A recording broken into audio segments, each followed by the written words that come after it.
নওজওয়ানেরা, যুগে যুগে ইসলামের বিরুদ্ধে আবু জেহেলের মতো লোক লেগেছে, ফেরাউনের মতো লোক লেগেছে, নমরুদের মতো লোক লেগেছে, সাদ্দাতের মতো লোক লেগেছে, আবু লহাবের মতো লোক বিরোধী করেছে, বুশের মতো লোক বিরোধী করেছে, চিঙ্গিস খানের মতো লোক বিরোধী করেছে, হতভাগে আকবরের মতো লোক বিরোধী করেছে। আজও তাদের স্টাইলে যারা জীবন যাপন করছে তারাও ইসলামের বিরোধী করে। এক কথায় যারা গরিবদের দুশমন তারা ইসলামের দুশমন, যারা এতিমদের দুশমন তারা ইসলামের দুশমন, যারা মানবতার দুশমন তারা ইসলামের দুশমন, যারা নারী দেহ শোষণ করাকে পছন্দ করে তারা হলো ইসলামের দুশমন, যারা গরিবদের খানা খেয়ে নিতে চায় তারা ইসলামের দুশমন, যারা নিজের রাষ্ট্রের সঙ্গে গাদ্দারি করতে চায় তারাই তো ইসলামের দুশমন। এক কথায় যারা মা বাপকে ভালোবাসে না, বৃদ্ধাশ্রমে দিয়ে আসে, তারা এখন ইসলামের দুশমন। এ যুবকেরা, তরুণেরা, বাপেরা যুগে যুগে যুগে এমন করে ইসলামের বিরোধী হয়েছে। নবীদের সময় তো হয়েছে, আমার রাসূলুল্লাহর সময় তো হয়েছে, কিন্তু মনে রাখবেন আল্লাহ পাক আমার আপনার জন্য নবী মুহাম্মদ রাসূলুল্লাহকে মডেল বানিয়েছে। এই সেই নবীকে অনুসরণ করে অবশ্যই যুগে যুগে ইসলামের বিরোধী যারা করেছে আল্লাহ পাক তাদের জন্য দুটো রাস্তা রেখেছে, হয় তাদেরকে চিরতরমের মতো ধ্বংস করে জাহান্নামী বানিয়ে দিয়েছে, আর নয় আল্লাহ তাকে হিদায়াত করে ইসলামের খাদেম বানিয়ে দিয়েছে। আরো জোরে বলুন সুবহান। আল্লাহ নবী আসরিফে জমিনে গিয়ে মদিনার মানুষদিগকে নিয়ে আল্লাহ নবী থাকার জন্য রওনা দিলেন। এদিকে মদিনার খবর চলে গেল, মদিনার বুকে খবর চলে গেল ওই মুহাম্মদ রাসূলুল্লাহ মদিনার জমিনে আসতে লেগেছে। মদিনা মানুষদের মধ্যে থেকে 70% তখন ছিল ইহুদি সম্প্রদায়। এ যুবকেরা, তরুণেরা, যে ভাষাটা আপনারা বুঝবেন, ইহুদি সম্প্রদায়, ওখানে অগ্নি উপাসক ছিল, মূর্তি পূজারীও ছিল, বিভিন্ন ধরনের ছিল। আল্লাহ নবী মদিনার জমিনে যাবে খবর পেয়ে জাতি ধর্ম বর্ণ নির্বিশেষে সবাই মদিনার বর্ডারে চলে এসেছে।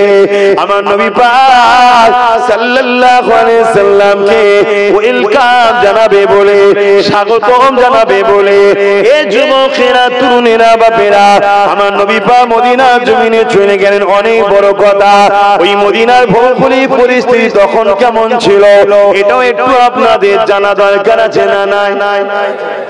আমার ওয়াজের ভূমিকাটা বুঝছেন তো নাকি?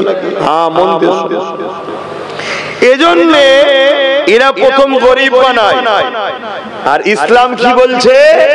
খোদার্থ মানুষ দেখলে খানা খাওয়াও। জোরে বলুন সুবহানাল্লাহ। ইয়া রাসূলুল্লাহ, খোদার্থ মানুষ যদি মুসলমান না হয়, হিন্দু, আদিবাসী, দলিত, খ্রিস্টান, অন্য কোন ধর্মে যদি হয়, ওই খোদার্থ কি খানা দেবো? আল্লাহ নবী বলেছেন যে মানুষ আল্লাহর সৃষ্টিকে খানা দেবে, আল্লাহর সৃষ্টি হিসাবে অসহায়ের মুখে ভাত দেবে, তার পরনার কাপড় দেবে, তার খোদা নিবারণ করবে। আমি রাসূলুল্লাহ জানিয়ে দিই কিয়ামতের দিনে আল্লাহ কাকেও সাহায্য করবে। তাহলে আদিবাসী যদি খোদার্থ থাকে আমাদের খানা দিতে হবে, দলিত যদি খোদার্থ থাকে, হিন্দু যদি খোদার্থ থাকে আমাদেরকে খানা দিতে হবে। শুনছেন কেন? এটা আমাদের ধর্মের কাজ। মুসলমান শুধু গলা লম্বা করে বললে হয়নি যে আমি ইসলামের অনুসারী, কাজগুলো করার নাম ইসলাম। আর নিজের কওমের মানুষকে তো দিতেই হবে। কথা মাথায় ঢুকছে না? ঢোকে না? তাহলে এই যে জিনিসটা খোদার্থ বানাতে চাইছে জালিম শাসকরা, আর ইসলাম বলছে খোদার্থকে খানা খাওয়ালে আল্লাহ জান্নাতি খানা খাওয়াবে। জোরে বলুন সুবহানাল্লাহ। তাহলে ইসলাম খোদার্থ নিবারণ করতে চায় আর জালিম খোদার্থ বানাতে চায়, তাহলে টক্কর হবে না? হবে না? কথা বলো। ইসলাম রেপ মুক্ত সমাজ চায় আর জালিম আতঙ্ক তৈরি করতে চায়, যাতে করে হসপিটালের মাল যখন চুরি হবে কেউ যেন বাধা না দেয়। তাই তিলক তোমাকে এমন ভয়ের রেপ করো বাকি সবাই যেন ঘাবড়ে যায়। শুনছেন তো নাকি? আর ইসলাম বলছে কি রেপ বন্ধ করো, তাহলে টক্কর হবে না? হবে না। তা কি করা যায়? কোনোভাবেই তো ইসলামকে রুকা যাচ্ছে না। তাই ইসলামকে বদনাম করার জন্য একদল মিডিয়া বসেছে বাজারে, দিন রাত করে ইসলামের বিরুদ্ধে কথা বলছে। যেমন বাজারে নকল পুলিশ আছে না নাই? বাজারে নকল ডাক্তার আছে না নাই? বাজারে নকল সিভিক আছে না নাই? বাজারে নকল মুসলমানও আছে। একটু চেপে চেপে বসতে হবে বাপ, জায়গা হচ্ছে না, একটু সরে সরে আসেন। আমি কথা কোনো খুব গুরুত্বপূর্ণ বলছি বাপ, একটু চেপে চেপে আসেন। বাজারে চাইনা মোবাইল আছে না নাই? চাইনা আলো আছে না নাই? ঠিক তেমনই বাজারে চাইনা মুসলমানও আছে, নকল মুসলমান আছে। নকল পুলিশ গুলো তৈরি করে কারা? সমাজ বিরোধীরা। ঠিক তো নাকি? নিজেদের ফায়দার স্বার্থে সবকিছু ডুপ্লিকেট আছে না নাই? ঠিক তেমনই নকল মুসলমানও সমাজে বানানো হয়েছে, যাদের হাতে অস্ত্র তুলে দেওয়া হচ্ছে। কারণ কি? তোরা গুটি কতক লোক ভুল কর, তোদেরকে দেখিয়ে পুরো ইসলাম সমাজকে গাল দেব, তোদেরকে দেখিয়ে পুরো ইসলামের দিকে আমরা তাক করব, তোদেরকে দেখিয়ে পুরো ইসলামকে মিটাবার টেন্ডার আমরা লব। কিন্তু শুনে রেখে দিও জালিমের উত্তরসূরিরা, তোমাদের পূর্বপুরুষরা হাজারবার চেষ্টা করেছে ইসলামকে মিটাবার। তোদের বাপ দাদুর ইতিহাসটা পাতাটা খুলে দেখলে তারা কিভাবে চুচো ডুবার মতো ফেরাউন নীল নদে ডুবেছে, কিভাবে ওরা মশা দিয়ে নমরুদকে নেস্তে নাবুদ আল্লাহ করেছে, কিভাবে সাদ্দাতকে আল্লাহ ধ্বংস করেছে, এক পা জান্নাতের মধ্যে আর এক পা ঘোড়ার বাইরে, এই অবস্থায় জান কবজ করে নিয়েছে সাদ্দাতের। জানেন তো নাকি? ইতিহাস শুনে রেখে দাও।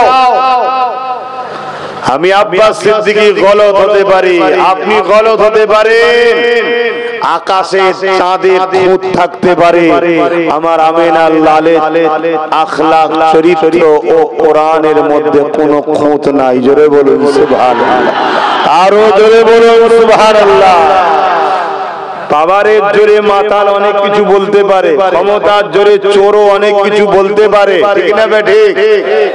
আরে ক্ষমতার জোরে পাওয়ারের জোরে রেপিস্ট গলা লম্বা করে অনেক কিছু বলতে পারে, কিন্তু বাস্তব তুমি আসো ইসলামের মোকাবেলায় দাঁড়াও, ইসলামের কোন কাজটা সমাজ বিরোধী বলো, কোন কাজটা ইনসাফ বিরোধী, কোন কাজটা ইনসানিয়ত বিরোধী। কিন্তু আমি চ্যালেঞ্জ দিচ্ছি, ইসলাম বিরোধী প্রত্যেকটা কাজই হলো মানুষ ও সমাজের জন্য ক্ষতিকারক। জোরে বলুন সুবহানাল্লাহ, আরো জোরে বলুন নাউজুবিল্লাহ। কথা বুঝে আসছে?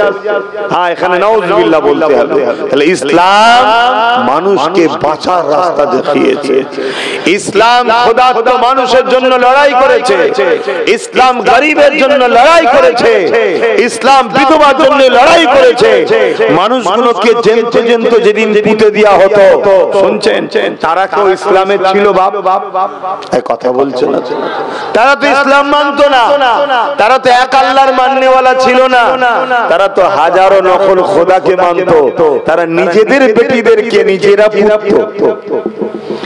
ইসলাম এই বেটিদেরকে বাঁচাবার জন্য নিজেদের প্রিয় সাহাবা, নিজেদের ভালোবাসার পরিবার, সন্তান সবাইকে যুদ্ধের ময়দানে নেপিয়ে দিয়ে বেটিদের বাঁচার জন্য ইসলাম লড়াই পর্যন্ত করেছে। জোরে বলুন সুবহানাল্লাহ। যখন জালিম শাসকরা লোকেদের কোমরে দড়ি দিয়ে গলায় বেল দিয়ে বাজারে নিলামে তুলতো, বিক্রি করত, আবু জেহেল, উতবা, সাইবা, রোম, পারস্য থেকে শুরু করে কেসরা, কাইসার, এই পৃথিবীর জমিনে গরিবদের বাঁচার কোনো স্বাধীনতা ছিল না, অধিকার ছিল না। সেই মানুষগুলো চোখের পানি মুছবে, জালিম শাসকদের হাত থেকে মানুষগুলোকে বাঁচাবে বলে ইসলাম নিজেদের পরিবার, সন্তান, নিজেদের জান পর্যন্ত ইসলামের অনুসারীরা লাগিয়ে দিয়েছে। জোরে বলুন সুবহানাল্লাহ। আজকে দিনও যখন পুরো বিশ্ব জুড়ে জাতের নামে বিভাজন হচ্ছে, ধর্মের নামে বিভাজন হচ্ছে, রঙের নামে বিভাজন হচ্ছে, ভাষার নামে বিভাজন হচ্ছে, উঁচু জাত নিচু জাত করা হচ্ছে, গরিব বড় লোক ভাগ করা হচ্ছে, এভাবে গরিব দুঃখী কৃষক চাষী দিন মজুর খেটে খাওয়া মানুষের উপরে যখন জুলুম হচ্ছে, এই আজকের জালিমরাও ভাবছে এই জালিম যাদের উপরে আমরা জুলুম করছি, এই মজলুমদের পাশে কেউ যদি না দাঁড়ায়, মুহাম্মদ রাসূলের গোলামরা দাঁড়িয়ে যাবে। জোরে বলুন সুবহানাল্লাহ। কেন ইসলাম বলেছে এদের পাশে দাঁড়াবার নাম ইসলাম। যদি এই গরিবদের পাশে না দাঁড়াও তুমি মুসলমানই নও। কিসের তুমি মুসলমান দাবি করছো? সে হতে পারে হিন্দু, দলিত, আদিবাসী, শিখ, পাঞ্জাবি, খ্রিস্টান, ও আমার দেখার দরকার নেই। অসহায় সে, ক্ষতিগ্রস্ত সে, বিপদে সে, লাঞ্ছিত সে, মুসলিম সে, তার উপরে জুলুম হচ্ছে, তাদের বেটিগুলোর ইজ্জত লুটা হচ্ছে। ইসলাম যদি তোমার মধ্যে থাকে, এই অসহায়ের পাশে দাঁড়িয়ে জালিমদের বিরুদ্ধে লড়াই করে প্রয়োজন হয় যুদ্ধ করতে হবে, এই গরিবের চোখের পানি মুছতে হবে, বেটিদের ইজ্জত বাঁচাতে হবে, বিধবাদেরকে বাঁচাতে হবে, অসহায়কে বাঁচাতে হবে, রাষ্ট্রকে নিরাপদে রাখতে হবে। এর নামও তো ইসলাম। জোরে বলুন সুবহানাল্লাহ, আরো জোরে বলুন সুবহানাল্লাহ। তাই ইসলাম আজকের আবু জেহেলদের কাছে আতঙ্কের কারণ, আজকের ফেরাউনের কাছে ইসলাম আতঙ্কের কারণ, আজকে অত্যাচারী শাসকদের কাছে ইসলাম ভয়ের কারণ। ইসলামকে তাই মিটাবার জন্য চেষ্টা হাজার দিক দিয়ে করছে। কখনো স্লোগানের নামে মুসলমানদেরকে ধরে ধরে পিটিয়ে পিটিয়ে খুন করা হচ্ছে, করছে না করছে। এরপরও দেখছে কোনোভাবে তো মুসলমান আমাদের পাতা ফাঁদে পা দিচ্ছে না। তারপরে বলল কি, সবাইকে নাগরিকত্ব দেবো, মুসলমানদের দেবো না। এখানেও মুসলমান গরম খেলো না। কেন? মুসলমান তো জানে আমাদের নাগরিকত্ব দিবার কি আছে, আমরা তো এদেশে ছিলাম, আছি, থাকবো, আমরা তো আসিনি, নাগরিকত্বের কি প্রয়োজন? ও তে ছিঁড়ে ঠিক ভিজলো না, শুনছেন তো নাকি? তারপরে চিন্তা করছে কি করা যায়, নানান দিকে বিভিন্ন সময় মুসলিম নারীদের গায়ে হাত তুলছে, হিজাব কাটছে, এভাবে অত্যাচার করছে, তাতেও দেখছে চিড়ে ভিজছে না। লাস্টে সংখ্যা গরিষ্ঠতার পাওয়ার দেখিয়ে লোকসভাতে ওয়াকফ কালা কানুন আইন তৈরি করেছে। কি জন্য? আইন তৈরি করে মুসলমানদের মসজিদ, মাদ্রাসা, কবরস্থান এবার ভাঙো। শুনছেন তো নাকি? ভাঙো। কিন্তু এই আন্দোলনটা এত ব্যাপক রূপরেখা নিয়েছে, এ থেকে আবার দমন করার জন্য নানান রকম নাটক আগামী দিন ঘটছে, ঘটবে। কথা মাথায় ঢুকছে না? ঘটছে, ঘটবে। জালিম যে হয় না, সে নিজের গদিতে বসার জন্য নিজের ছেলেকেও খুন করতে পারে। ইতিহাসের কথা সাক্ষী দিচ্ছে। বাপ, আমি কাউকে খুনই বলছি না, কিন্তু বাস্তব। জালিম যে হয়, নিজের গদিতে বসার জন্য নিজের ছেলেকে খুন করে। তুই কি রাজা হবি? আমি রাজা হব। অতএব ছেলে যখন বাধা হচ্ছে, পথের কাঁটা সরিয়ে দে। জালিম যদি নিজের ছেলেকে মারতে পারে, আরো কাউকে কাউকে মারতে পারে না? পারে।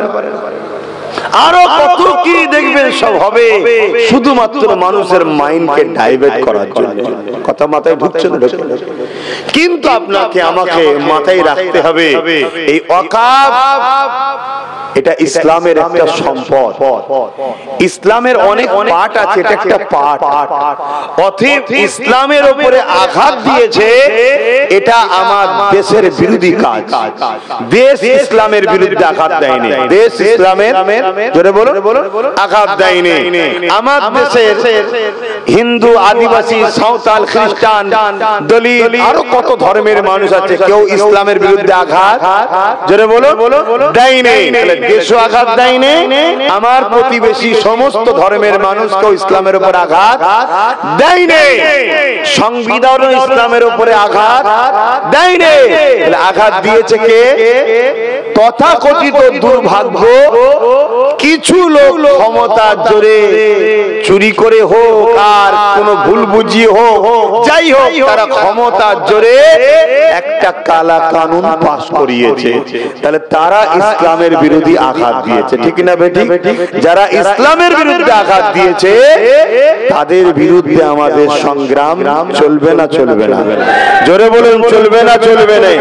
কিন্তু সংগ্রামটা প্ল্যান মাফিক করতে হবে। প্ল্যান ছাড়া করলে আপনিও বিপদে পড়বেন, আমিও বিপদে পড়ব, এবং আমার দেশের সংবিধান সেটারও ক্ষতি হবে, দেশেরও ক্ষতি হবে, সমাজের সর্বশ্রেণী মানুষেরও ক্ষতি হবে। কথা মাথায় ঢুকছে? এটাকে আমাদের সবাইকে মাথায় রাখতে হবে।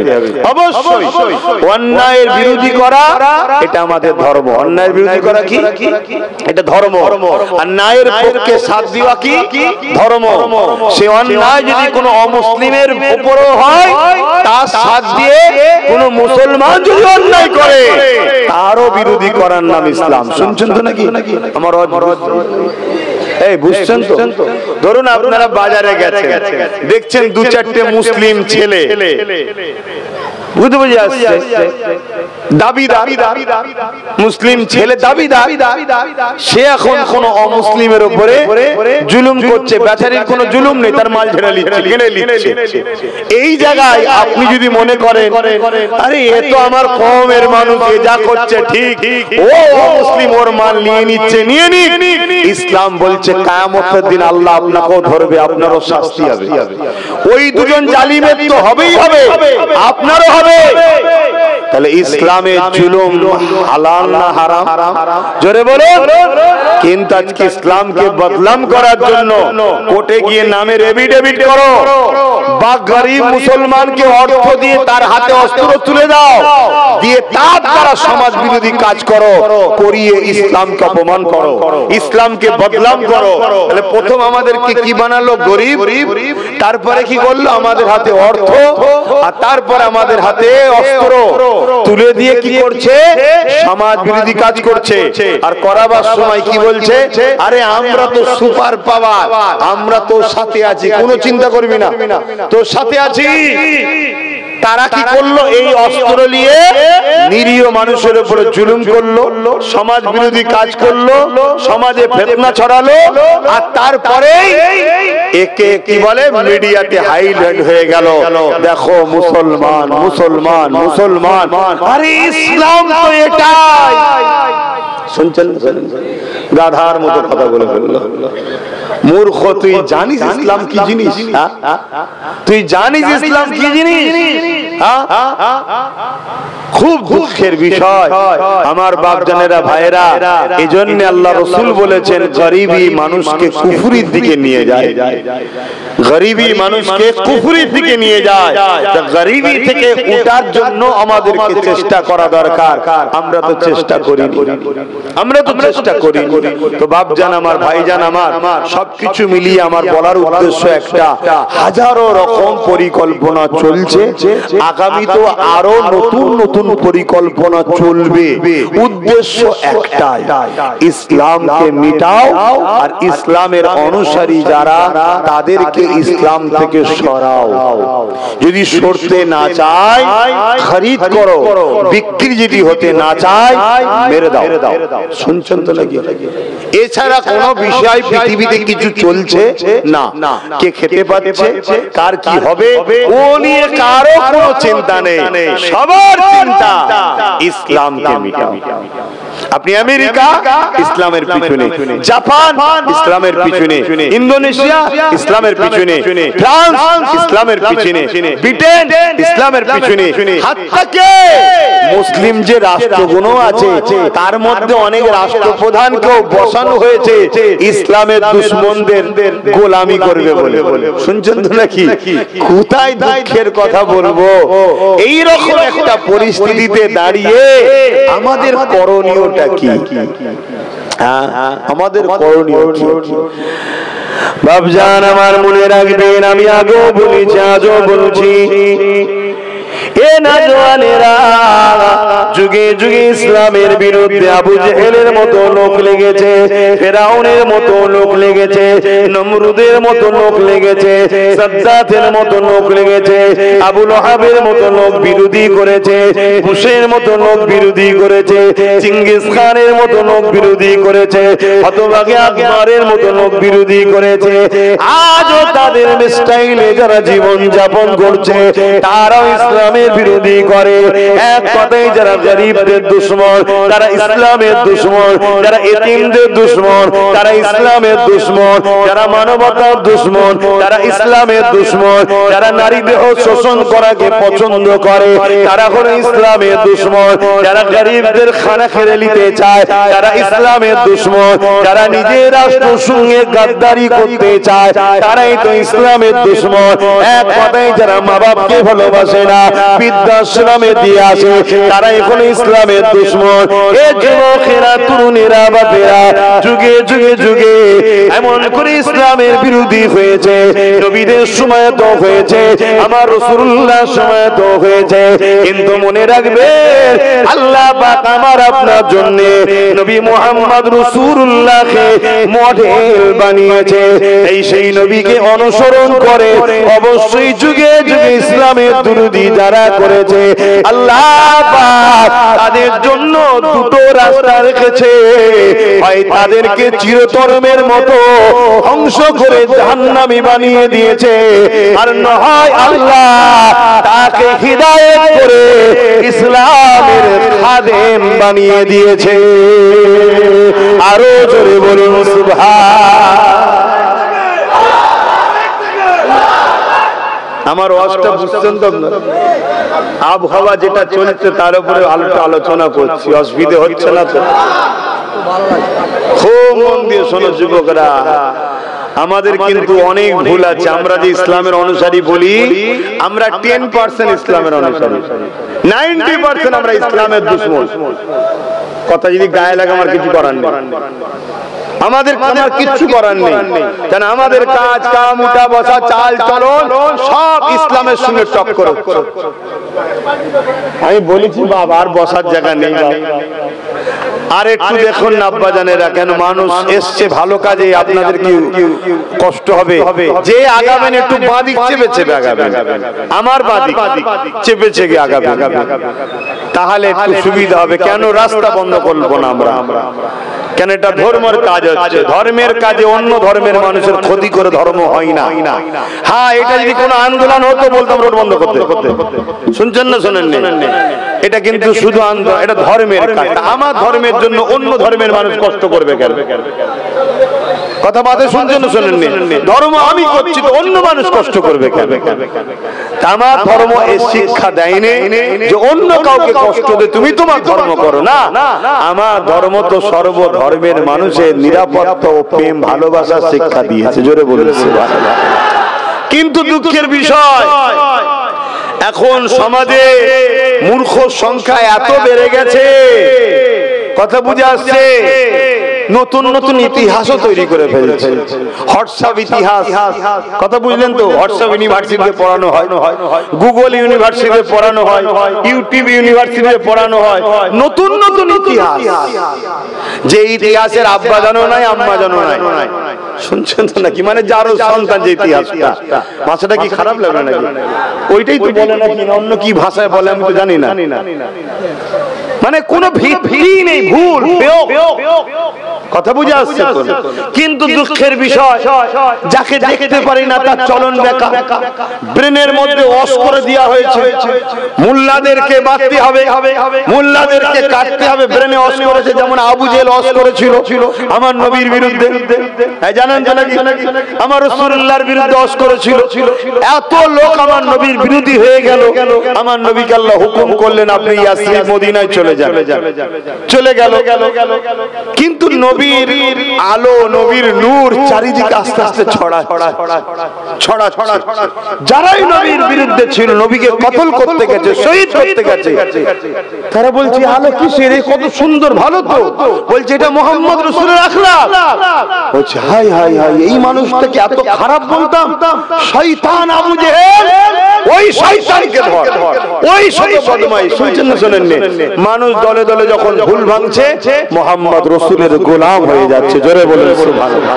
কিন্তু আজকের দিনে ভুল ভাঙার আগেই মদ খাইয়ে দিচ্ছে। শুনছেন তো নাকি? ভুলটা ভাঙবে কখন?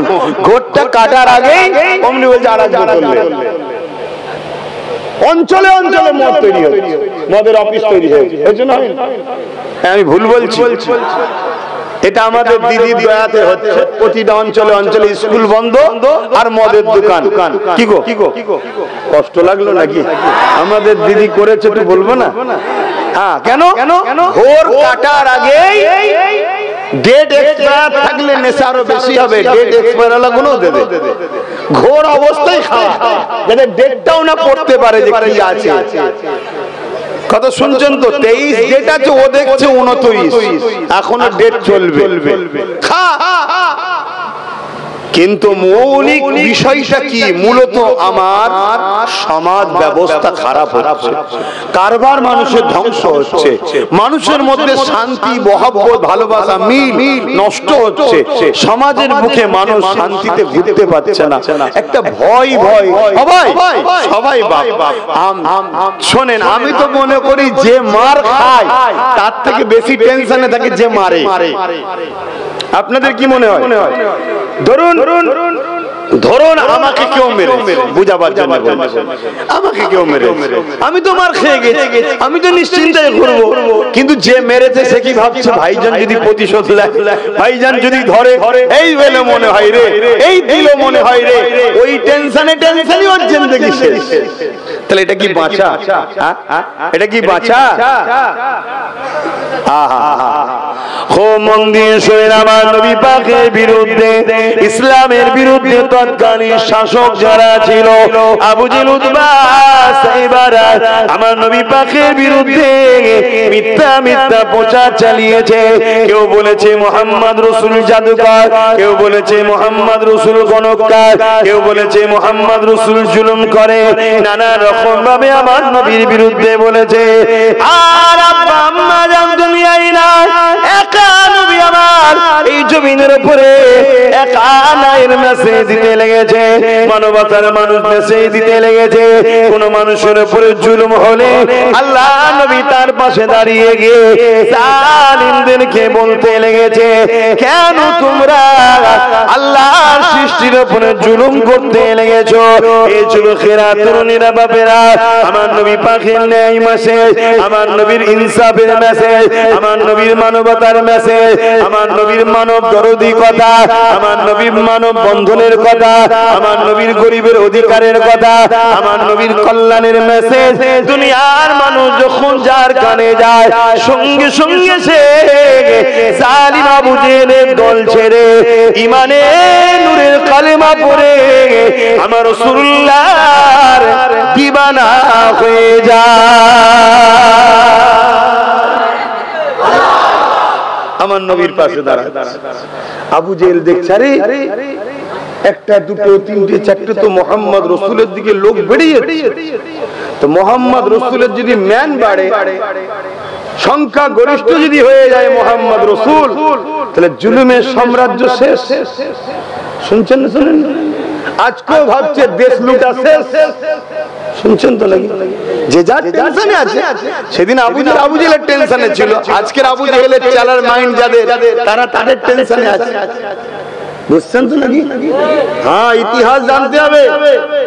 ইতিহাস কেন আল্লাহ আমার নবীকে শুনিয়েছে? মুসা নবীর ইতিহাস, দাউদ নবীর ইতিহাস, সুলাইমান নবীর ইতিহাস, জাকারিয়া নবীর ইতিহাস কোরআনে আল্লাহ শোনায় না আমার নবীকে? কেন? কারণ ইতিহাস থেকে মানুষ সজাগ হয় এবং তার প্রতিবন্ধকতার কি ফল এবং কিভাবে প্রতিরোধ করতে হয় তার সমাধান পাওয়া যায়। জোরে বলুন সুবহানাল্লাহ। আমার নবী পাক সাল্লাল্লাহু আলাইহি ওয়াসাল্লাম তিনি বড় মিষ্টি ব্যবহারে, বড় নরম কথাতে আল্লাহ নবী মানুষের কাছে মেসেজ দিচ্ছে। আবু জেহেল আমার নবী যখন সিজদায় পড়ে নবীর পিঠে পচা দুম্বার ভুঁড়ি চাপিয়ে দেয়, আমার নবী কষ্ট পায়। আহা বাপ, নবী পাক সাল্লাল্লাহু আলাইহি ওয়াসাল্লামের কলিজার টুকরি ছোট খাতুনে জান্নাত ফাতেমা জাহরা আব্বার পিঠ থেকে ভুঁড়ি নাবাতে পারছে না, কষ্ট হচ্ছে। তারপরও কষ্ট করে যখন নাবায়, আহা দোনো জাহানের সুলতান তিনি, যার জন্য কায়নাত আল্লাহ তৈরি করেছে, তিনি মাথা তুলছে আর ওরা বসে বসে আনন্দ হই ঠাট্টা মস্করা করছে। যেমন আজও আমরা দেখছি নিরীহ মানুষগুলোকে ধরে রাস্তায় মার, আর একদল মানুষ আনন্দ করছে আর ফটো তুলছে। সমাজে ঘটছে না, ঘটে না? এসব আবু জেহেলদের কালচার, এসব আবু জেহেলদের কালচার, জালিমদের কালচার, মানব প্রেমিকদের কালচার এটা নয়। কথা বুঝা? তো ওই সময় আমার নবী পাক সাল্লাল্লাহু আলাইহি সাল্লাম কে এমন করে সোশ্যাল বয়কট করলো, নবী পাক সাল্লাল্লাহু আলাইহি সাল্লাম পাহাড়ে চলে গেলেন, গাছের পাতা ফলমূল খেয়ে রয়েছে। কত কষ্ট করছে দেখছেন? আমাদেরকে ত্যাগ স্বীকার করতে হবে না? হিকমতে কাজ করতে হবে, মাথা ঠান্ডা করে হিকমতে কাজ করতে হবে। পায়ের উপরে পা দিয়ে চাইছে দুই ভাইয়ের মধ্যে ঝগড়া লাগাবো, তাহলে আমাদের দুই ভাইকেই হিকমতের সঙ্গে কাজ করতে হবে।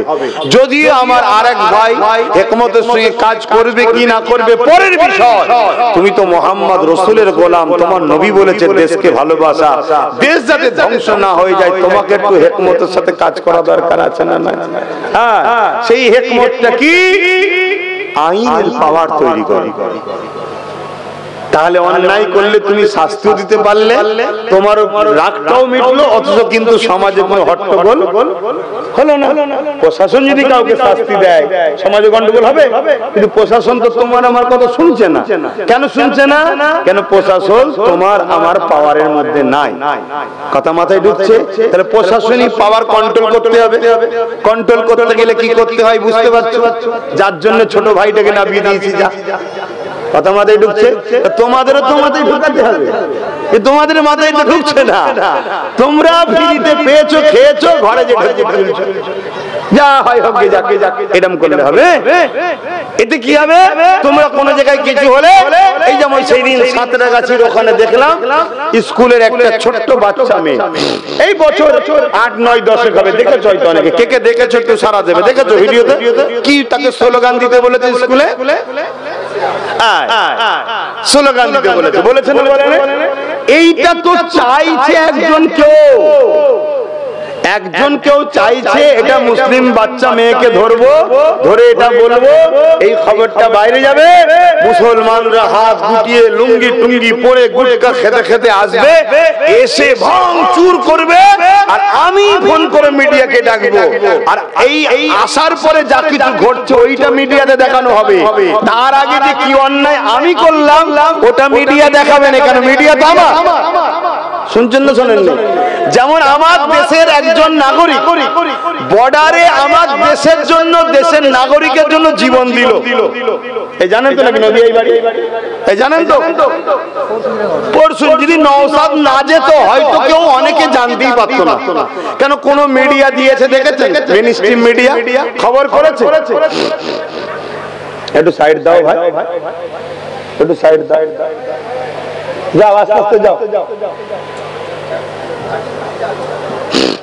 একটু সরে সরে আসো, সরে সরে আসো। ও বেচারি মানুষ, একটা চালাতে গেলে একটু ভুল হতেই পারে, আমাদেরও উচিত তোকে হেল্প করা, আমাদেরও উচিত তোকে হেল্প করা। ওই কথা বলি বলে অনেক ভাই আমার উপর রাগ করে যে আপনি দেখেন না অন্যজনরা ধর্ম করার জন্য মেন রোড বন্ধ করে রাখে, আপনারা দেখেন না? আমি এখানে দুটো উত্তর দেবো। কেউ যদি করে তার জন্য আমায় করতে হবে, এই কম্পিটিশনের নাম ধর্ম নয়। দ্বিতীয় নম্বর কথা, ইসলাম আর সব থেকে আলাদা এই জন্যে, ইসলাম সব থেকে আলাদা এই জন্যে, রাস্তায় পড়ে থাকা কোনো যদি পথ চালক মানুষের কষ্ট হয় সেটাকেও তুলে নির্জনে ফেলে দিবার নাম ইসলাম। জোরে বলেন সুবহানাল্লাহ। আর এখানে আরেকটা মেসেজ দেবো, আজকে যখন মানুষ চাঁদে যেতে, কেউ বলছে আরো কোনো জায়গায় যেতে যাচ্ছে, মঙ্গল গ্রহ ট্রহ যাচ্ছে, এরকম মডার্ন দুনিয়ায় সায়েন্স যেখানে বলছে নাকি পৃথিবীতে হাতের মুঠোর মধ্যে পুরো পৃথিবী নিয়ে চলে এসেছি, এরকম একটা টাইমে পুরো পৃথিবী সার্ভে বলছে সব থেকে বেশি যে ধর্মের দিকে মানুষ দ্রুত নতুন নতুন করে অ্যাকসেপ্ট করছে, নতুন যে ধর্ম বিস্তার হচ্ছে এখনো, সে ধর্মটার নাম হলো ইসলাম। জোরে বলুন সুবহানাল্লাহ, আরো জোরে বলুন সুবহানাল্লাহ। আমি আমার বাপের গল্প শোনাতেছিনি, ইউরোপ মহাদেশ তাদের সমীক্ষা হলো, তাদের সমীক্ষা, ইউরোপ একটা মহাদেশ, যেমন আমরা কি বলে এশিয়া মহাদেশ, ইউরোপ একটা মহাদেশ, এভাবে ইউরোপ মহাদেশের তাদের মিডিয়া, তাদের সমীক্ষা, তাদের ডাটা হচ্ছে এটা যে আগামী 40-এর মধ্যে ইউরোপের সংখ্যা গুরু হবে ইসলাম। জোরে বলুন সুবহানাল্লাহ। তার মানে তাদের ওখানে যারা বর্তমান বসতি, তাদের ঘরের যুবক যুবতীরা, তাদের ঘরের যুবক আর যুবতীরা এই 20 থেকে 30, 20 থেকে 30, 20 থেকে 30, প্রত্যেকটা ঘরের ছেলে ছেলেরা তারা সব মোহাম্মদ রাসূলের দিওয়ানা হয়ে যাচ্ছে। জোরে বলুন সুবহানাল্লাহ। তা তুমি বাপ কম্পিটিশনের ধর্ম করো নাকি? তাহলে আমার কথাই কেউ ব্যথা পেলে নাকি? না, যদি ব্যথা পাও তার সাথে আমার সম্পর্ক নাই। আমার তো সম্পর্ক তার সাথে যে মোহাম্মদ রাসূলকে ফলো করে। আমায় কেউ নজরানা দিল 5000 টাকা 10,000 টাকা, ও ব্যাপারটা বড় কথা না। আরে রেখে দিকে যা, সৌদি আরবে মেথরের যা টাকা আছে আমাদের মনে হয় কি বলে, আমি আমার কথাই বলছি, আমি মনে হয় সারা জীবনে করে একদিনের ইনকাম করতে পারবো না, ওদের যা টাকা। কথা বুঝছেন না? বোঝেন না? টাকাই সবকিছু নয়। ইনসাফ, ইনসানিয়াত, মানবতা, মানব প্রেম, এগুলো মনুষ্যত্ব, এটাই হলো সবকিছু। টাকা আজ আছে কাল নাই, আর আজ নাই কালকে হতে অসুবিধা নাই। অতএব যাক বাবা, আমি ফিরে আসছি আমার দিকে। আমার রাসূল পাক সাল্লাল্লাহু আলাইহি ওয়াসাল্লাম তিনাকে এভাবে জুলুম করেছে। তেনার অপরাধ কি? তিনি নারীদেরকে জ্যান্ত পুঁততে বারণ করেছেন। তিনার অপরাধ কি? আবু জেহেল তার প্রজাগুলোকে কৃতদাস দাসী বানিয়েছে, গোলাম বানিয়েছে। তিনি বলেছেন না, মানুষ গরিব হতে পারে কিন্তু গোলাম নয়, গরিব হতে পারে, তোমার কৃতদাস দাসী নয়, সে খাটবে তার পারিশ্রমিক দাও। যেমন আমার দেশে ডিটেনশন ক্যাম্প করতে চাইছে, জানেন তো নাকি? এটা অ্যাকচুয়ালি কি? লেবার স্টক করা, লেবার স্টক করা দেখাচ্ছে ডিটেনশন ক্যাম্প, হাকিকতে কি? লেবার স্টক করা, গরিবদেরকে নিয়ে যাই খাঁচার মধ্যে ভরবে। শোনেন, কোন যদি মুসলমান বড় লোক হয়, সে যদি ভারতীয় নাও হয়, তারপরও ভারতে সে সিকিউরিটি ঘুরবে যদি পয়সা তার থাকে। তার একটা প্রমাণ দেখুন না, হাসিনা ভিআইপি ভাবে আছে। কথা ভুল বলছি? কিন্তু এই ভারতে কোন যদি অমুসলিম হিন্দু ভাই গরিব হয়, সে কিন্তু ক্যাম্পে থাকবে। দেখুন না, আসামে ঢুকে বসে আছে। তাহলে এখানে ব্যাপারটা মুসলমান হিন্দু নয়, এখানে ব্যাপারটা হচ্ছে পয়সা। পয়সা যার আছে, মানি যার আছে, গভর্নমেন্ট তাকে স্যালুট করবে, বাবা করবে। সে ভারতীয় হোক আর নাই হোক, সে সমাজ বিরোধী হলো, তাকে স্যালুট করা হবে পয়সা যখন আছে। আর ইসলাম কি বলছে? না, মানুষকে বাঁচতে দাও। গরিব, ওকে সৃষ্টিকর্তা গরিব বানিয়ে পরীক্ষা নিচ্ছে, তোমাকে ধনী বানিয়ে পরীক্ষা নিচ্ছে। তুমি গরিবকে শতকরা 2.5 টাকা দাও। এখানে দিয়া তো দূরের কথা, গরিবদের সম্পদ বোম্বাইয়ের এতিমখানার উপরে বিশাল বাড়ি করে বসে আছে। কথা বুঝছেন না? বোঝেন? তাহলে এরা কিরকম লুটেরা বুঝতে পারছে? আর এই লুটেরাদের ঘরে বাঁচাবার জন্যই ওয়াকফ কালা কানুন তৈরি করেছে, এই লুটেরাদের ঘরে বাঁচাবার জন্য। তো ভাইয়েরা আমার নবী পাক সাল্লাল্লাহু আলাইহি ওয়াসাল্লাম তিনার উপরে কত জুলুম হয়েছে। কি জন্য? ইনসাফের জন্য, ইনসানিয়াতের জন্য, গরিবের পক্ষে কথা বলার জন্য, বিধবার পক্ষে কথা বলার জন্য, এতিমের পক্ষে কথা বলার জন্য আল্লাহ নবী বলে দিলেন, কেউ তোমার যদি লেবারি করে, শ্রমজীবী হয়, তোমার যদি কেউ শ্রম দেয়, তোমার বাড়িতে কেউ খাটে, ওই লেবার ওর খায়ের খাম শুকাবার আগে ওর মজুরিটা দিয়ে দিতে হবে। আল্লাহ নবী কি বলতে লাগলে, মক্কা জমিনেও কাজের মেলা মেলা হতো, ওখানে বাচ্চা বাচ্চা ছেলেদের ঘরে তাদের প্রভুর সামনে জবাই করে দেওয়া হতো, খুশি করে উৎসর্গ করা হতো। আল্লাহ নবী বললেন এগুলো বন্ধ করা দরকার, মানুষ মানুষকে কতল করছে, এই বাচ্চাদের অপরাধটা কি, এদেরকে বাঁচা স্বাধীনতা দাও। এক কথায় অন্যায়ের বিরুদ্ধে রাসূলুল্লাহ যখন বলল, তখনই জালিমরা আমার নবী পাকের বিরুদ্ধে দাঁড়িয়ে গেল। এই যুবকের এখানে একটা কথা জিজ্ঞাসা করি, যারা জালিম ছিল তারা কেউ ইসলামে ছিল না, যাদের উপরে জুলুম ছিল তারাও কিন্তু কেউ ইসলামে ছিল না। কথা মাথায় ঢুকছে না? হ্যাঁ, কথা বলছে না। আজকে আমরা কি দেখছি, মণিপুরে জুলুম হচ্ছে না, হয় না? যে জুলুম করছে সেও ইসলামের নয়, যার উপরে জুলুম হচ্ছে সেও। শুনছেন না? শুনছেন? তাহলে আমি কি চুপ করে বসে থাকবো? কেন না? কেন আমার রাসূল যারা জুলুম করছিল তারাও কেউ ইসলামের ছিল না, যাদের উপরে জুলুম হয়েছে তারাও কেউ ইসলামের ছিল না। রাসূল কিন্তু এই মজলুম ইসলামের নয় তো কি হয়েছে, আল্লাহ মানে না তো কি হয়েছে, এই মজলুমদের সাথে নবী সাথ দিয়েছে না দেয়নি? তাহলে আজকেও কোন জায়গায়, সে উত্তরপ্রদেশ হোক, আমার বাংলা হোক, আর যেখানেই হোক, কোন মানুষের উপরে জুলুম হলে তার পাশে দাঁড়ানোর নাম হলো ইসলাম। জোরে বলুন সুবহানাল্লাহ। ভয়টা ইসলামের উপরে কেন বুঝতে পারছেন তো নাকি? হ্যাঁ, ভয়টা ইসলামের উপরে কেন বুঝতে পারছেন? যে আমি কাউকে ভয় দেখিয়ে নত করব, ইসলাম তার হাত ধরে তুলবে। ভয় কাজ না, চল চল, কথা বুঝে আসছে? পথে না থাকবে ইসলাম, না থাকবে হাত ধরে তুলা। এই যে আমাদের সমাজে একটা স্বজাতি আছে, এসসি এসটি বলে, আমি জানি না এটা ওই ভাষায় ডাকাতে তারা অখুশি না খুশি আমি জানি না, কিন্তু এই পরিচয়ই তো বলা হয় নাকি, এসসি এসটি, তাই তো নাকি? এই যে এসসি এসটি, এনাদেরকে আজকে আমাদের সবার বন্ধুত্ব করা দরকার, এনাদেরকে বোঝানো দরকার যে দাদা বা ভাই, আজকে আমরা মুসলমান আছি বলে তোমাদেরকে উঁচু পিড়ে দেওয়া হচ্ছে। শুনছেন তো নাকি? বলছে ভাই ভাই ভাই ভাই, বলছে না? বলে না? তারপর তোমাদের মেদিনীপুরে তো একজন নতুন করে বেরিয়েছে, বাবা জানো মনে হচ্ছে কি করে ফেলবে একটা, বুঝতে পারছেন তো নাকি? হ্যাঁ, তাহলে এই যে এসসি এসটি ভাই, এনাদেরকে বোঝানো দরকার যে আমরা আছি বলে আপনাদেরকে উঁচু পিড়ে দেওয়া হচ্ছে। যেদিন ভারতে মুসলমান থাকবে না, সেদিন আপনাদের ঘরে উঁচু পিড়ে কেড়ে কি বলবে, তোরা তো অছুত, কি বলবে? এটা বন্ধু করে বোঝানো দরকার আছে না নাই? বন্ধু হয়ে এক হয়ে থাকার দরকার আছে না নাই? আমরা যদি এক হতে পারি, দেশে 90%। শুনছেন তো নাকি? এই জন্য দরকার বন্ধুত্ব করা, আর আপনারা বন্ধুত্ব যাতে করতে না পারেন তার জন্যই তো ধর্মের সুসুরি দিয়ে একটা বাচ্চা মেয়েকে কি বলছে, এই স্লোগান দাও। সে যখন ঘরে এসে বলল, কি হলো, পুরো পাড়া আমায় সবাইকে জাগিয়ে দেওয়া হলো, সবাই মিলে চলে গেল, ভেঙে বলো, মেরে বলো, নিয়ে আসো, বার করো, আর মিডিয়া তুলছে, নিয়ে যে অমুসলিম পাড়ায় দেখাচ্ছে, দেখ মুসলমানদের দাদাগিরি দেখছিস, মুসলমানদের গুন্ডাগিরি দেখছিস, মোল্লাদের জোর দেখছিস, এটা কি পাকিস্তান নাকি? এখানে দাদাগিরি দেবে কেন? এদেরকে সাইজ করতেই হবে, এদেরকে সাইজ করতে গেলে আমাদেরকে আনতে হবে। শুনছেন তো নাকি?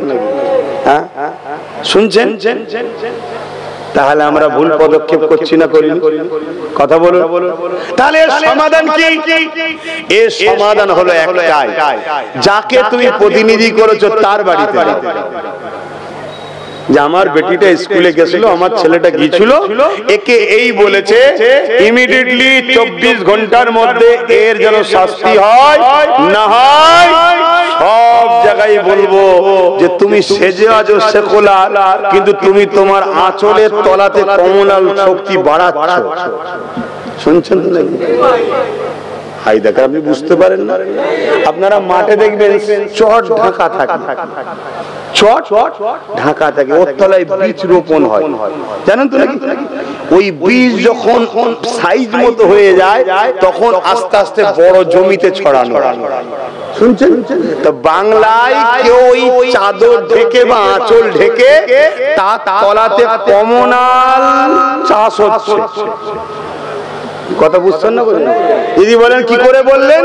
না হয় দিন রাত যে বিষ উগলাচ্ছে, 100টা পুলিশ দিয়ে পাহারা দিচ্ছে কেন? তাকে উচিত তো তাকে অ্যারেস্ট করা না। তোকে আমি 100 জায়গায় 200 পুলিশ দেবো, তুই এক কাজ কর, বাংলার অলিতে গলিতে তৈরি ঘোর, ঘরে ঘরে ঘরে ঘরে এই বিষ চাষ কর, বিষ চাষ কর, বিষ চাষ কর। এই চাষ করলে কি হবে? একটা সম্প্রদায় যে আমাদের মধ্যে মিলেমিশে আছে মানব বন্ধনে, তাদের মধ্যে থেকে একটা অংশ ভেঙে একত্রিত হয়ে একা হবে। শুনছেন তো?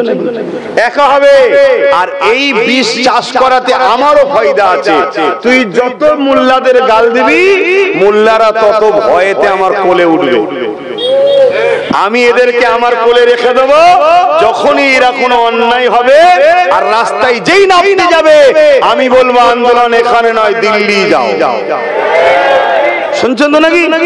আর যদি এরা বুঝতে পেরে যায় শুধু একা তুই যদি বিষ ছড়াস আর এরা যদি একদিকে হয়ে যায়, এরা একদিকে হয়ে গেলে যত কমই হোক 120-30টা লাঠি বার করে লিবার ক্ষমতা রাখে। শুনছেন না? শোনেন? 120-30টা যদি ওর দিকে চলে যায় তাহলে শক্তিটা কম না বেশি? তাহলে তো জোড়ো জোড়ো পাল্লা চলবে। তুই একটা মারলে ও ঝটকা দেবে।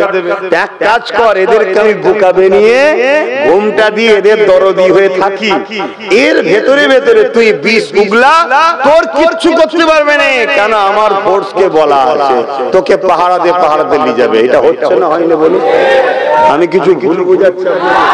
এরপরও আপনার আমার পাড়াতে কিছু দেখবেন মুসলমান বলবে ও সব সাজে কত সব চলবে না। আল্লাহকে সাক্ষী রেখে বলছি, গত কয়েকদিন আগে দেখলেন না একজন বলছে আমি ইসলাম ছেড়ে দিলাম। বললো না? আমি শুনলাম এটা নাকি 25 বারও বলেছে।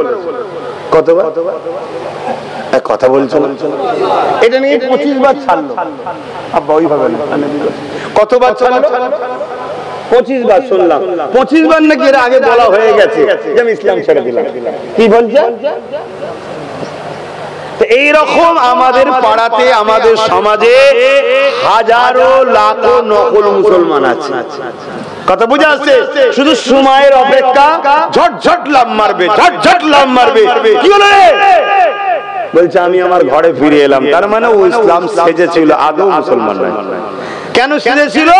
শুধু আমাদের ঘরে কন্ট্রোল করবে বলে, আমাদেরকে কন্ট্রোল করবে বলে। শুনছেন তো নাকি? খুব ভালো করে বোঝেন, কেন খুব ভয়ানক সময় এসেছে। এখন যদি না বোঝেন তার বুঝবেন কবে? আর বুঝবেন কবে?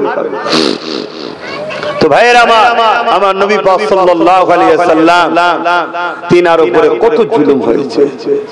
আল্লাহর নবী গরিব অসহায়দের পাশে দাঁড়ালেন। এমন দিন গেল আমার নবী পাকের ঘরকে 40 জন অস্ত্র দিয়ে ঘিরে ফেলেছে। কি জন্য? আমার রাসূলকে শহীদ করবে। বলুন নাউজুবিল্লাহ। কি সাহস!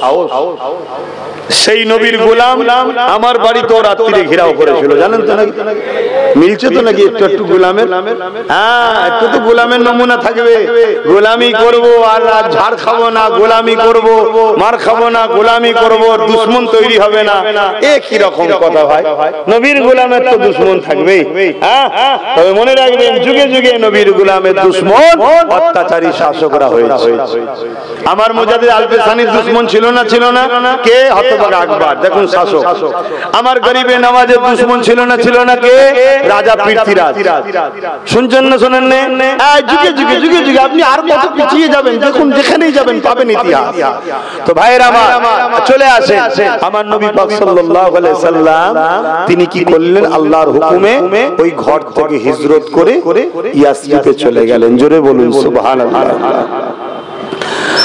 আল্লাহ নবী ইয়াসরিবে জমিনে গিয়ে মদিনার মানুষদিগকে নিয়ে আল্লাহ নবী থাকার জন্য রওনা দিলেন। এদিকে মদিনার খবর চলে গেল, মদিনার বুকে খবর চলে গেল ওই মুহাম্মদ রাসূলুল্লাহ মদিনার জমিনে আসতে লেগেছে। মদিনার মানুষদের মধ্যে থেকে 70% তখন ছিল ইহুদি সম্প্রদায়। এ যুবকেরা, তরুণেরা যে ভাষাটা আপনারা বুঝবেন। ইহুদি সম্প্রদায় ওখানে অগ্নি উপাস্যক ছিল, মূর্তি পূজারীও ছিল, বিভিন্ন ধরনের ছিল। আল্লাহ নবী মদিনার জমিনে যাবে খবর পেয়ে জাতি ধর্ম বর্ণ নির্বিশেষে সবাই মদিনার বর্ডারে চলে এসেছে। আমার নবী পাক সাল্লাল্লাহু আলাইহি সাল্লামকে ওয়েলকাম জানাবে বলে, স্বাগতম জানাবে বলে এ যুবকেরা, তরুণেরা, বাপেরা আমার নবী পাক মদিনার জমিনে চলে গেলেন। অনেক বড় কথা, ওই মদিনার ভৌগোলিক পরিস্থিতি তখন কেমন ছিল এটাও একটু আপনাদের জানা দরকার আছে না নাই? তখন নাম ছিল ইয়াসরিব, নবী যাওয়াতে মদিনা হয়েছে। মদিনা না বললে বুঝবেন না আপনারা। আমার নবী যখন যাচ্ছে তখন মদিনার ভৌগোলিক পরিস্থিতি কেমন ছিল? মানুষ পিশাব পায়খানা টয়লেটে গেলেও অস্ত্র সাথে নিয়ে যেত। তার মানে কি ওখানেও ঢুকছে, ঝাড়ছে, যে এইখানেও এসে কেউ না মেরে দেয়।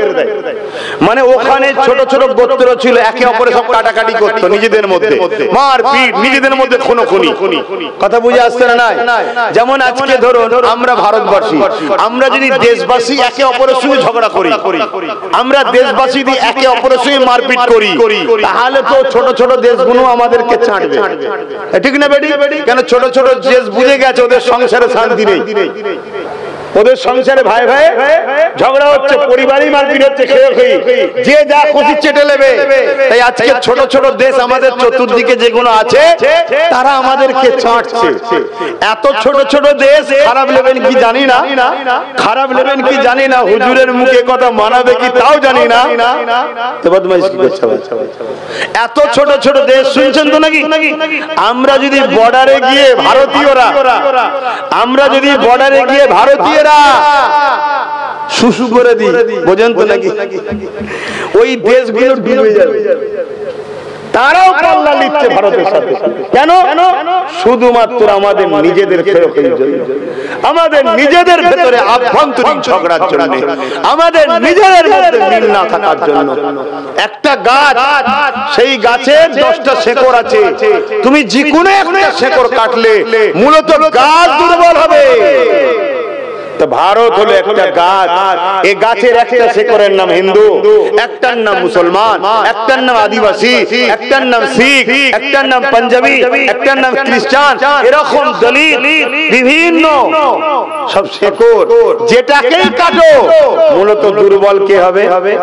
দেশ হবে, মানে গাছ, দেশ। আজকে আমার দেশকে দুর্বল করা হচ্ছে না? হয় না? এখন আপনাদের মাথায় ঢুকছে না তো হুজুর এই ওয়াজ করছেন কেন? কি গো, ঢুকছে নাকি? আমাকে খারাপ লিখছেন? আরে দেশকে ভালোবাসা এটাও ইসলাম না? ইসলাম নয়? তাহলে ইসলামের আরো যেমন বিষয়ে এসেছে, অন্য বিষয়ে অন্যবারে করেছি না করিনি? বলুন, আরো বিষয় আলোচনা করেছি না করিনি? তা আজকে দেশের উপরও অত্যাচার হচ্ছে, দেশটাও ধ্বংসের দিকে, দেশের জিডিপি বেড়ে গেছে, দেশের মানুষের ক্ষুধার্ত সংখ্যা বাড়ছে, হাহাকার বাড়ছে, গরিব বাড়ছে, বিদেশিগুলো আমার দেশের উপরে হামলা করছে, বাইরে থেকে ঢুকে আমার দেশের নিরীহ মানুষকে গুলি করে পালাচ্ছে। দেশের ভৌগোলিক পরিস্থিতি ভালো না খারাপ? ইসলাম দেশের পক্ষে না বিপক্ষে? দেশকে ভালোবাসার পক্ষে না বিপক্ষে? দেশের সার্বভৌমত্বকে নিরাপদের শিক্ষা ইসলাম দিয়েছে না দেয়নি? আমি আমার জাতিকে, আমার কওমকে শিখানোর দরকার আছে না নাই? তাই তুমি করছি। কারো অসুবিধা হচ্ছে? হ্যাঁ কি না বলো, অসুবিধা হচ্ছে? খুব ভালো করে শোনে।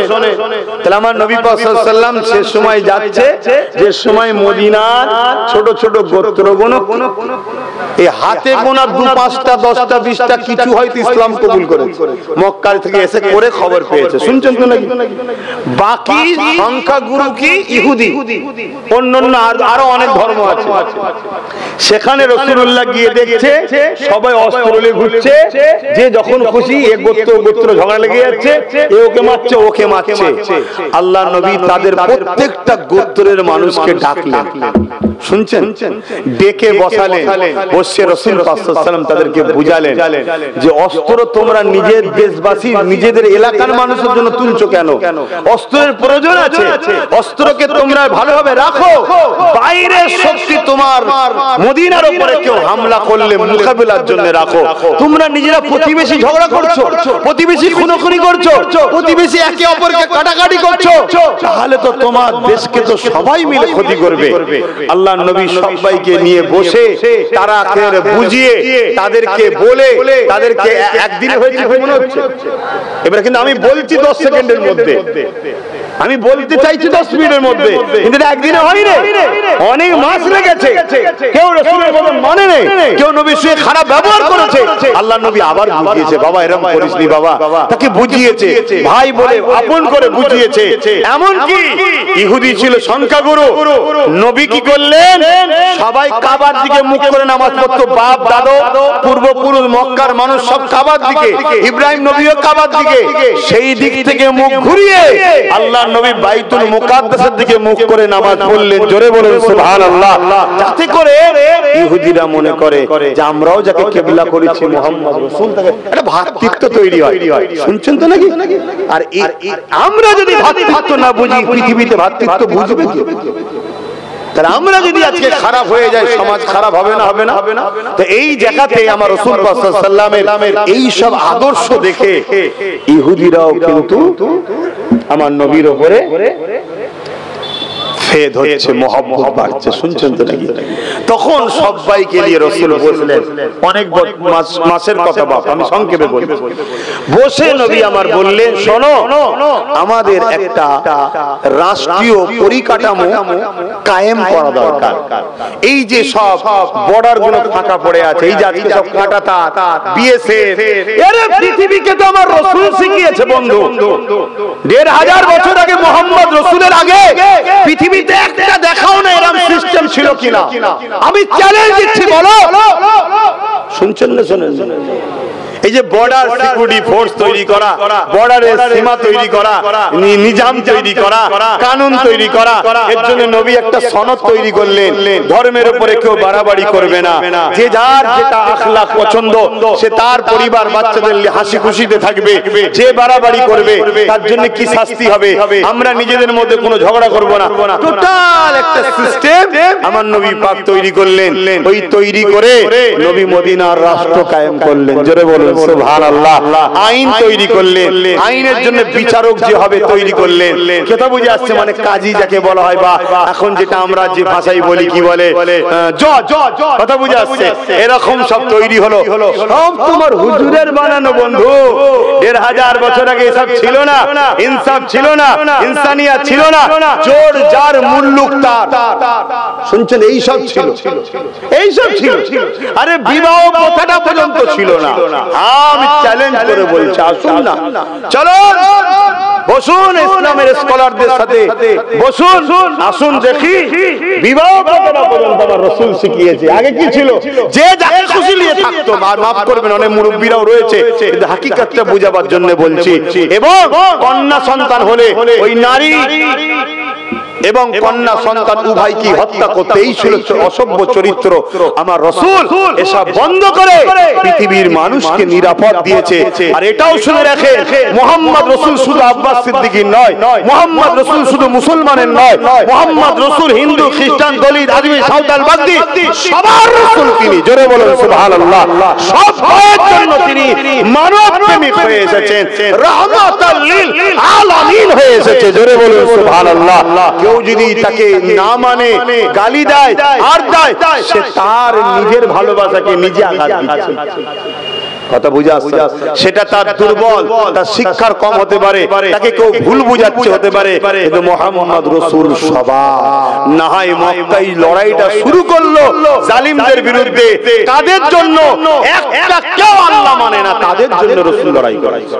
যারা নকল খোদা মানতো, লাত উজ্জা হবলকে মানতো, তাদের জন্য রাসূল লড়াই করেছে। এবারে নবীর এই আখলাক, এই আদর্শ, এই চরিত্র দেখে সবাই দলে দলে বলেছে, মুহাম্মদ সাল্লাল্লাহু আলাইহি ওয়াসাল্লাম আপনি হলেন আমাদের লিডার, আপনি নেতা, আপনাকে আমরা মেনে নিলাম। জোরে বলুন সুবহানাল্লাহ। এমন কি মদিনার 70% ইহুদি, যে ইহুদিরা আজকে প্যালেস্টাইনের উপর আঘাত করছে, নিরীহ মুসলমান, তারা 70% তারা সবাই বলল, মুহাম্মদ সাল্লাল্লাহু আলাইহি ওয়াসাল্লাম আপনার পলিসি, আপনার আখলাক, আপনার ব্যবহার আমরা দেখছি, উন্মুগ্ধ হয়েছি, আপনার প্রেমে পড়েছি, আপনি মতো মানুষ হতে পারে না, তাই আমরা আপনাকে নেতা লিডার হিসাবে মদিনার রাষ্ট্রপ্রধানও বানিয়ে দিলাম। জোরে বলেন সুবহানাল্লাহ। আমরা আপনাকে মেনে নিলাম, আমার রাসূলকে তারা অ্যাকসেপ্ট করলেন, আমার নবী পলিসি শিখাচ্ছেন। শুনছেন তো নাকি? এদিকে খবর চলে গেল আবু জেহেলের কাছে। শুনছেন? তারা এই শান্তি নিরাপত্তা শহর মদিনা হয়েছে, মদিনা তারা সেই সময় পৃথিবীর বুকে মদিনা সবথেকে গরিব ছিল, বিমারের জায়গা। ইয়াসরিব মানে কি? বিমারের জায়গা, মৃত্যুর জায়গা, পিছিয়ে পড়া দেহাতি যাকে আমরা বলি, একদম আনকালচার, আলো নেই, শিক্ষা নেই, কোনো বিকাশ নেই, খুন খারাপি মারপিট মিলে থাকতো। সেই মদিনা বিকাশ হচ্ছে, কারবার হচ্ছে, নবী শিখাচ্ছে, বিজনেস শিখাচ্ছে, কারবারের শিখাচ্ছে, বিদেশির সঙ্গে রপ্তা কিভাবে করতে হবে। রাসূলুল্লাহ চিঠি করছেন অন্য দেশের রাজার সাথে, কিভাবে মদিনাকে ডেভেলপমেন্ট করা যায়। এই খবর আবু জেহেলের কাছে আসছে। শুনছেন তো নাকি? আবু জেহেলের মাথায় হাত। আরে মুহাম্মদ আমার যার আমি জানের দুশমন সাল্লাল্লাহু আলাইহি সাল্লাম, তাকে তেড়িয়ে দিলাম, তাকে মেরে দিতে চেয়েছিলাম, সে আজকে একটা দেশ তৈরি করেছে, উন্নতি করছে, একে কি করে রুকা যায়? হিংসা, হিংসা, হিংসা। আজকে মুসলমানদের চাকরি নেই, মুসলমানদের পদ নেই, পজিশন নেই, লিডার নেই, এমএলএ নেই, এমপি নেই, মন্ত্রী নেই, সিএম নেই, পিএম নেই, ডিএম নেই, সব আমরা। তারপরেও মুসলমানের ছেলেরা পড়াশোনায় এগিয়ে যাচ্ছে, কারবারে এগিয়ে যাচ্ছে, খাওয়া দাওয়াতে এগিয়ে যাচ্ছে, কারো লোটে না কাটে না, তারপরেও এদেরকে রুখে রাখা যাচ্ছে না। কেন? হিংসা এদেরকে মিটাতে হবে। তাই ওয়াকাফটাকে জোর করে লুটে নাও, এদের মসজিদ মাদ্রাসা সব লেলাও। শুনছেন তো নাকি? সেই দিনের মিলছে আজকে আবু জেহেলের সাথে। কথা বুঝতে পারছেন? ইতিহাস বলছি বা হয়তো এই ওয়াজ তোমাকে কেউ শোনাবে বলে আমার জানা নেই, বা কথা বুঝে আসছে। আমি যখন আল্লাহ বলাচ্ছে শুনলাম, কাল আল্লাহ আমাকে নাও বলাতে পারে যে তোমার আর বলতে হবে। কথা বুঝে আসছে তো নাকি? আজ যখন বলাচ্ছে তো শুনলাম, ওই সময় আমার রাসূল পাক সাল্লাল্লাহু আলাইহি ওয়াসাল্লামের কানে খবর এলেন কি যে এইভাবে হামলা করতে আসছে তারা। আমার নবী পাক সাল্লাল্লাহু আলাইহি ওয়াসাল্লাম এমন করে একটা দূত পাঠালেন। দূত বোঝেন তো নাকি? পক্ষ থেকে একজনকে পাঠালেন, প্রতিনিধি পাঠালেন যে আবু জেহেলের কাছে বলো কি তোমরা মক্কা থেকে মুহাম্মদ সাল্লাল্লাহু আলাইহি সাল্লামকে জুলুম করলে, তিনি তো মক্কা থেকে চলে এসেছে, তাহলে তোমরা আবার জোর করে মদিনার উপরে হামলা, মদিনার উপরে অত্যাচার করতে আসছো কেন? মদিনার মানুষ তোমাদের কি করেছে? তোমরা তোমাদের লিয়ে আছো, আমরা আমাদের লিয়ে আছি, কেন জুলুম করতে আসছো? আবু জেহেল বলে পাঠালো দূতের হাতে, কোনো কথা নয়, আমরা মদিনাকে পুরো ভূমি থেকে মিটিয়ে দেব, মদিনার উপরে হামলা করব। শুনছেন তো নাকি? আজকে বলুন দেশ ভাগ হয়েছে, অনেকে বলছে ধর্মের নামে ভাগ হয়েছে। আমি বুঝি নেতাদের নেতৃত্ব ফলাবার জন্য দেশ ভাগ হয়েছে। এটা আমার একজন নাগরিক হিসাবে এটা আমার কনসেপ্ট এবং ইতিহাস এটাই বলছে। কি এ বলছে আমি নেতা হব, ও বলছে আমি নেতা হব, এ বলছে আমি দাদা হব, ও বলছে আমি দাদা হব, এ বলছে আমি বড় নেতা, ও বলছে আমি বড় নেতা। এই জন্য কি হলো, নিজেরা ভাগ বাটরা করে নিয়েছে। কথা মাথায় শুনছেন না শোনেন না? তাহলে আমরা দেশবাসী, আমাদের কি দোষ? তুমি এখান থেকে কাঁটা তার মেরে দিলে, এখান থেকে দেয়াল তুলে দিলে, কারো মামার বাড়ি এদিকে রয়ে গেল, কারো নানার বাড়ি ওই দিকে রয়ে গেল, কারো ভাইয়ের বাড়ি এখানে, বোনের বাড়ি ওখানে। কথা বুঝে আসছে না? এ তো সব তোমরা মাথা গুলো করেছো। এখানে আজকে আমাদেরকে ভোগ করতে হবে কেন? এই যে বাংলাদেশের সাথে ভারতবর্ষে কিভাবে ভাগ হয়েছে বলুন না? কত বাংলাদেশের হিন্দু ভাইদের এখানে বাড়ি আছে, কত এখানকার কি বলে মুসলমানদের ওখানে বাড়ি আছে, তাদের আত্মীয় পড়ে গেছে। এরকম ভাগ হয়েছে না? এগুলো সব নেতারা করেছে। তো নিরীহ মানুষের কি অবদান আছে? নিরীহ মানুষের কি সমস্যা আছে? অলরেডি যেমন আমার ভারত পশ্চিম বাংলা ভাগ হয়ে গেছে, জানেন তো নাকি? এই পশ্চিম বাংলা ভাগ হয়েছে জানেন? আপনাদের যে খবরও নেই। হ্যাঁ, পশ্চিম বাংলায় আর একবার ভাগ হয়েছে, হয়ে গেছে, ওইটা পাস করে হয়ে গেছে। এখন শুধু বাস্তবে নিয়ে আসেনি। কেন? ঘুটি সাজাচ্ছে, ঘুটি সাজাচ্ছে, সাজাতে বাকি আছে, অলরেডি ভাগ হয়ে গেছে, তোমাদের খোঁজই নাই। কেন ভাগ হয়েছে জানো? কেন ভাগ হয়েছে জানো? এই 2011 বলেছিল 33%, এখনো কি 33% নাকি? এরা বেড়ে গেছে। যদি এরা সিএম হয়ে যায়, শুনছেন না শুনুন, আচ্ছা এরা যদি সিএম হয় সমস্যাটা কিসের? না, এরা সিএম হলে আমরা যে লুটছি লুটতে দেবে। শুনছেন না শোনেন? হ্যাঁ, চ্যালেঞ্জের সাথে এক কাজ কর, ভাগ করে দে 40 থেকে হাফ হাফ করে। কথা মাথায় ঢুকছে না? ঢোকেন? হ্যাঁ, হয়ে গেছে। লাও না। আব্বাস সিদ্দিকী তো গাল খাবারই জিনিস। সেদিন এক দলের কাছে গাল খেয়েছিলাম, এখন আরেক দলের কাছে খাবো। কি হয়েছে? আল্লাহ তো দেখছেন, বিচার তিনি করবেন। তো যাই হোক, তো এই যে ভাগ, এগুলো নেতাদের কাজ, নেতারা করেছে, তাদের দোষ। কথা মাথায় ঢুকছে? তারা ভুল করেছে। এখানে না আমার ভারতীয় কোন ধর্মের মানুষের দোষ নাই। তো যাই হোক, আমি যে কথা বলতে যাচ্ছিলাম, ফিরে আসছি সেই কথাতে। কি আমার রাসূল পাক বললেন, তোমরা তোমাদের নিয়ে থাকো। তারা বলল, না, মদিনাকে আমরা শেষ করে দেব।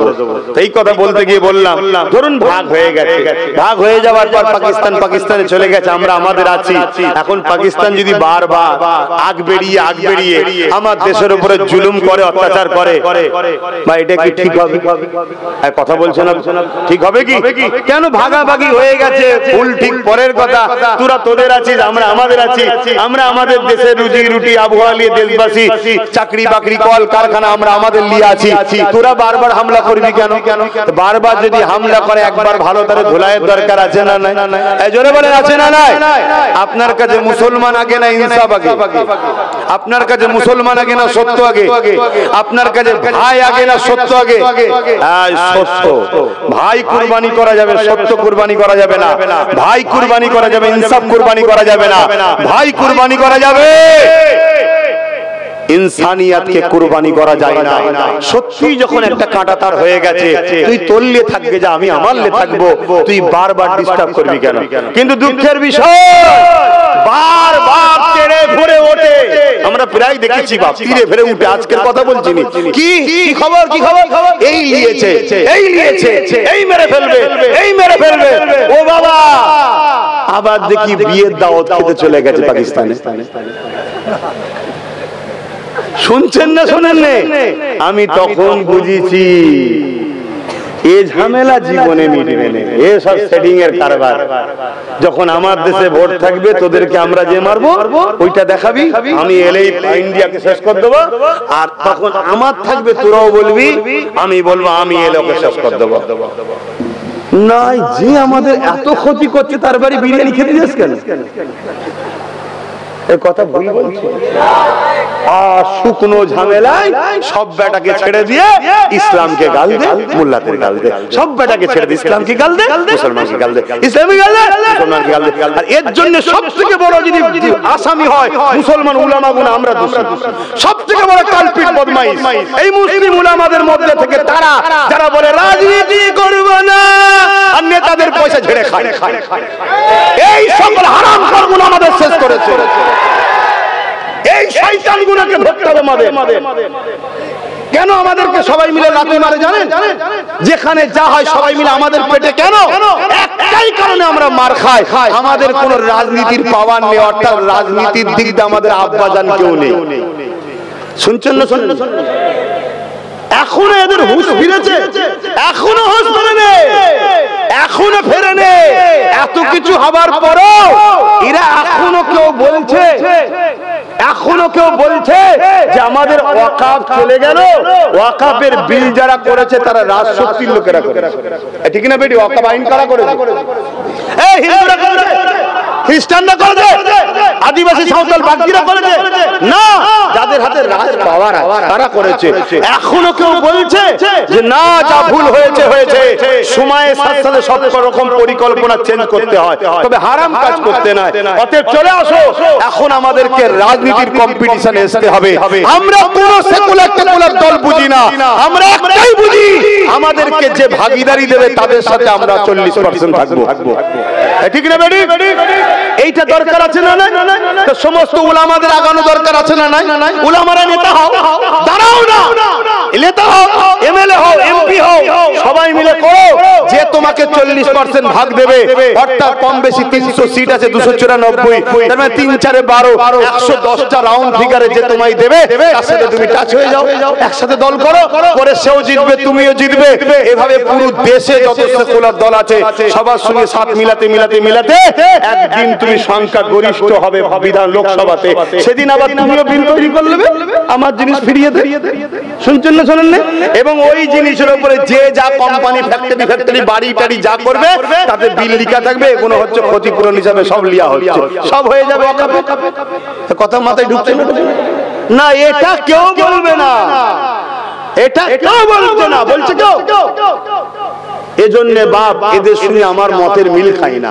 আমি 10 বছর ধরে চিল্লাচ্ছি ওয়াকফ বাঁচা, ওয়াকফ বাঁচা, ওয়াকফ বাঁচা, উপরন্তু আমার নামে মিথ্যা মিথ্যা করে সোশ্যাল মিডিয়ায় প্রচার করছে, মিথ্যা মিথ্যা প্রচার করছে।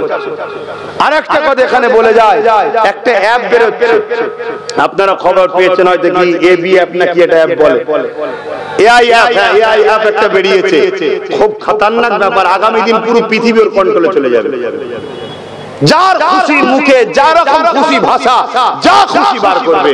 তাই আমার নম্বর প্রত্যেকের কাছে আছে, আমার বিষয়ে কেউ কিছু বললে আগে তুমি আমাকে ডাইরেক্ট জিজ্ঞেস করবে, যদি জিজ্ঞেস করার পরে মনে হয় আমি আসামি, তুমি আমাকে যা শাস্তি দেবে যা বলবে আমি মেনে নেব, কিন্তু আমি আসামি নয়, তুমি আমাকে কাঠগড়ায় তুলছো, আমার নামে মিথ্যা কথা বলছো।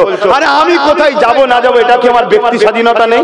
কিন্তু কেউ যদি যায়, আমি তো কাউকে বারণ করিনি, কিন্তু আমার নামে মিথ্যা মিথ্যা প্রচার হয়েছে না হয় না? খুব সাবধান হন বাপজানেরা, খুব সাবধান হন।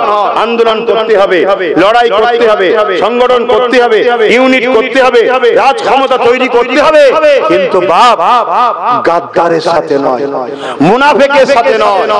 তুমি আমায় বললে যে আমায় সাপোর্ট করো, বিজেপিকে রুখবো আমি, রাজ্য বলেছে না বলেন? আজকে যখন সেই বিজেপি একটা কালা কানুন বার করেছে, তোমাকে যখন আমি আন্দোলন করছি তুমি আমায় কি বলছো? দিল্লি চল যাও। এটা কি ধোঁকা নয়? এটা কি প্রতারণা নয়? এটা কি আমার সঙ্গে ধোঁকা না আমার মসজিদের সঙ্গেও ধোঁকা? আমার কবরস্থান, আমার মাদ্রাসার সঙ্গে রাজ্য সরকার ধোঁকা দিল না? এর বিরুদ্ধে উলামাদের কোনো বক্তব্য আছে? তাহলে এরা কারা? এই রকম যদি দুগলা মার্কা মুল্লা মৌলভী সাহেব সমাজের মুসলমানদের মাথায় থাকে, এই মুসলমান ধ্বংস হবে না তো কারা ধ্বংস হবে? আমাদেরকে তো আমাদেরই লোকেরা ধ্বংস করে দিচ্ছে। খুব সাবধান হন, বুঝার যদি হন বুঝেলেন, না বুঝার হন আমার কিছু করার নেই। আল্লাহ আমাকে দায়িত্ব দিয়েছে, যাও আমার বান্দাকে বলো, বান্দিকে বলো আমি বলতে এসেছি। আপনি নেবেন, আপনি কামিয়াব হবেন, না নেবেন সেটা আপনি আর আল্লাহ বুঝবেন। কথা বুঝে আসছেন? আল্লাহ আপনার থেকে বুঝে নেবেন, আল্লাহ আপনার থেকে বুঝে নেবেন। আমার কথাই কষ্ট পেচ্ছে? আমার নবী পাক সাল্লাল্লাহু আলাইহি ওয়াসাল্লাম এভাবে যখন দুধ পাঠালো, শুনলো না, আমার নবী সাহাবাদেরকে বললেন, বাবা মদিনায় ওদেরকে আসতে দেওয়া যাবে না, মদিনায় যদি ওরা ঢুকে পড়ে তাহলে ওরা এত জালিম, শুনছেন তো, বাচ্চা ছেলে পুলে কিচ্ছু মানবে না, সবাইকে কতল করবে, যেমন মঙ্গলরা করেছিল, জানেন তো নাকি? সবাইকে কতল করবে, জীব জন্তু পশু পাখি সব পুড়িয়ে দেবে, মেরে দেবে। অতএব বাপ চলো আমরা আগিয়ে যাই, যে আমি মুহাম্মদ সাল্লাল্লাহু আলাইহি ওয়াসাল্লাম, আমি কমসে কম একটু আবু জেহেলকে বলে দেখি কি হয়। খুব ভালো করে শুনবেন, ইতিহাসটা এভাবে কিন্তু লোককে শোনানো হয় না, ইতিহাস শোনানো হয় অন্যভাবে। একটা পরিকল্পনা ইসলামের নামে ভুল মেসেজ ছড়ানো, কোন দিক দিয়ে আপনি লড়বেন বলেন না। আর আজকে যদি আল্লাহ, আমি কি আর বলবো, যদি লক্ষ লক্ষ উলামা হকের পক্ষে কথা বলতো, তাহলে আজকে বাতিল যতই মাথা চারা দিতে পারত না। তো যাক, অনেকের কিন্তু ভুল ভাঙছে, আল্লাহ করে অনেকে দেখছি বাইট দিচ্ছে, অনেকে বলছে হ্যাঁ একটাই কথা, ঠিকই বলেছে, ঠিকই বলেছে, ঠিকই করেছে, আলহামদুলিল্লাহ বলেন। দেরি হলো ওই যে ভুল ভাঙছে, আল্লাহ এভাবে সবার ভুলকে ভাঙা, বিশেষ করে উলামা হযরতদের আল্লাহ পাক একত্রিত হয়ে এই কম জাতি দেশের স্বার্থে উলামাদেরকে রাজনীতিতে আল্লাহ এনে দিক, বলুন আল্লাহুম্মা আমিন। উলামায়ে হাক্কানীরা যদি না আসে বাপ, এই সমাজ ধ্বংস হয়ে যাবে, কিচ্ছু করার নেই। আর আপনাদের মাথায় খুবরিতে ঢুকানো হয়েছে, এক দু বছর নয়, অনেক বছর ধরে ঢুকানো হয়েছে যে আলেম উলামারা এই রাজনীতি কেন করবে? তো নোংরা জায়গা, নোংরা আলেম উলামা নেই বলেই তো হয়েছে। নোংরা পরিষ্কার করার নাম হলো ইসলাম। জোরে বলুন সুবহানাল্লাহ। ভুল ভাঙছে তো নাকি? না আমাকে এখনো গাল দিচ্ছেন মনে মনে? ভুল ভাঙছে তো নাকি? তাহলে উলামা ভাইদেরকে আমি ডাকছি, আসুন, একতার দরকার, একতার দরকার। কিন্তু দুটো ক্ষেত্রে এক আমাদের উদ্দেশ্য থাকবে। একটা হলো আমাদের মূল লক্ষ্য মুহাম্মদ সাল্লাল্লাহু আলাইহি ওয়াসাল্লাম আমাদের লিডার। জোরে বলুন সুবহানাল্লাহ। এটা হচ্ছে একতা। আপনি একতার নামে ডেকে নিয়ে যাবেন, আমার নবীকে ছোট বড় কথা বলবেন, তার সাথে একতা হওয়া যায়? আমার নবীকে যারা ছোট বড় কথা বলে, মরে গেছে বলে, সাফাত করতে পারবে না বলে, আমাদের মতো মানুষ বলে, আমি সেই সকল দলের আলেম ওলামাদের বলবো, আপনারা প্রেস কনফারেন্স করুন, বাইট দিন, যা বলেছি আমরা সব ভুল বলেছি, ও সব ভুলে গেলাম, ও সব বাদ দাও, সব তওবা করে নিলাম, এখন এক হওয়া দরকার। আল্লাহর কসম বলছি, কাল থেকেই নেমে পড়বো যে আগামী দিন চলো সবাই মিলে ক্রিকেট করি।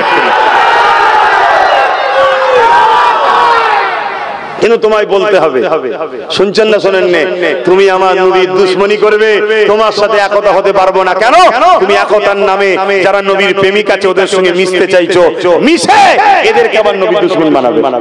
আর নবীর দুশমন যত হবে তত আল্লাহ এই জালিমের মতো সরকার বসাবে। এই জানেন তো নাকি এই হাদিসের কথা রে বাবা, এবং সূরা বাকারার কথা।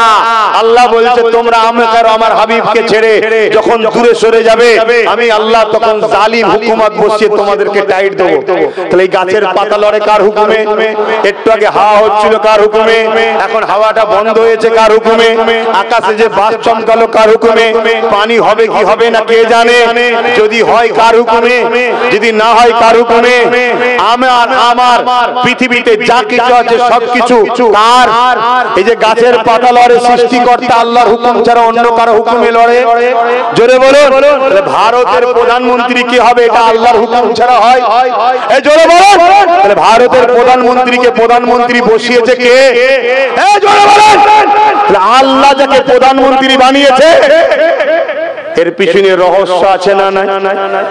তাহলে রহস্য কি? হাদিস খুঁজতে হবে, কোরআন খুঁজতে হবে। ফেরাউনকে যে রাজা করেছিল কে?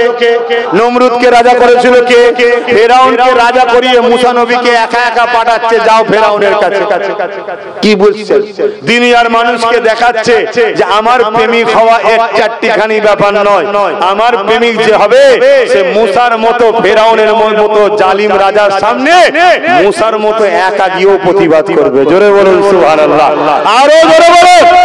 আর ফেরাউন পৃথিবীর রাজা হতে পারে, আমার যে প্রেমিক হবে সে ফেরাউনের সামনে গিয়ে বলবে আমি আল্লাহ মুসাকে যেমন হিফাজত করেছি তাকেও হিফাজত করব। জোরে বলুন সুবহানাল্লাহ। আরো জোরে বলুন। তাহলে আজকে জালিম বাদশা বসিয়েছে মুমিনের ঈমানের পরীক্ষার জন্য। আমার ওয়াজ বুঝছেন তো নাকি? না আব্বাস সিদ্দিকী বেকার বকছে।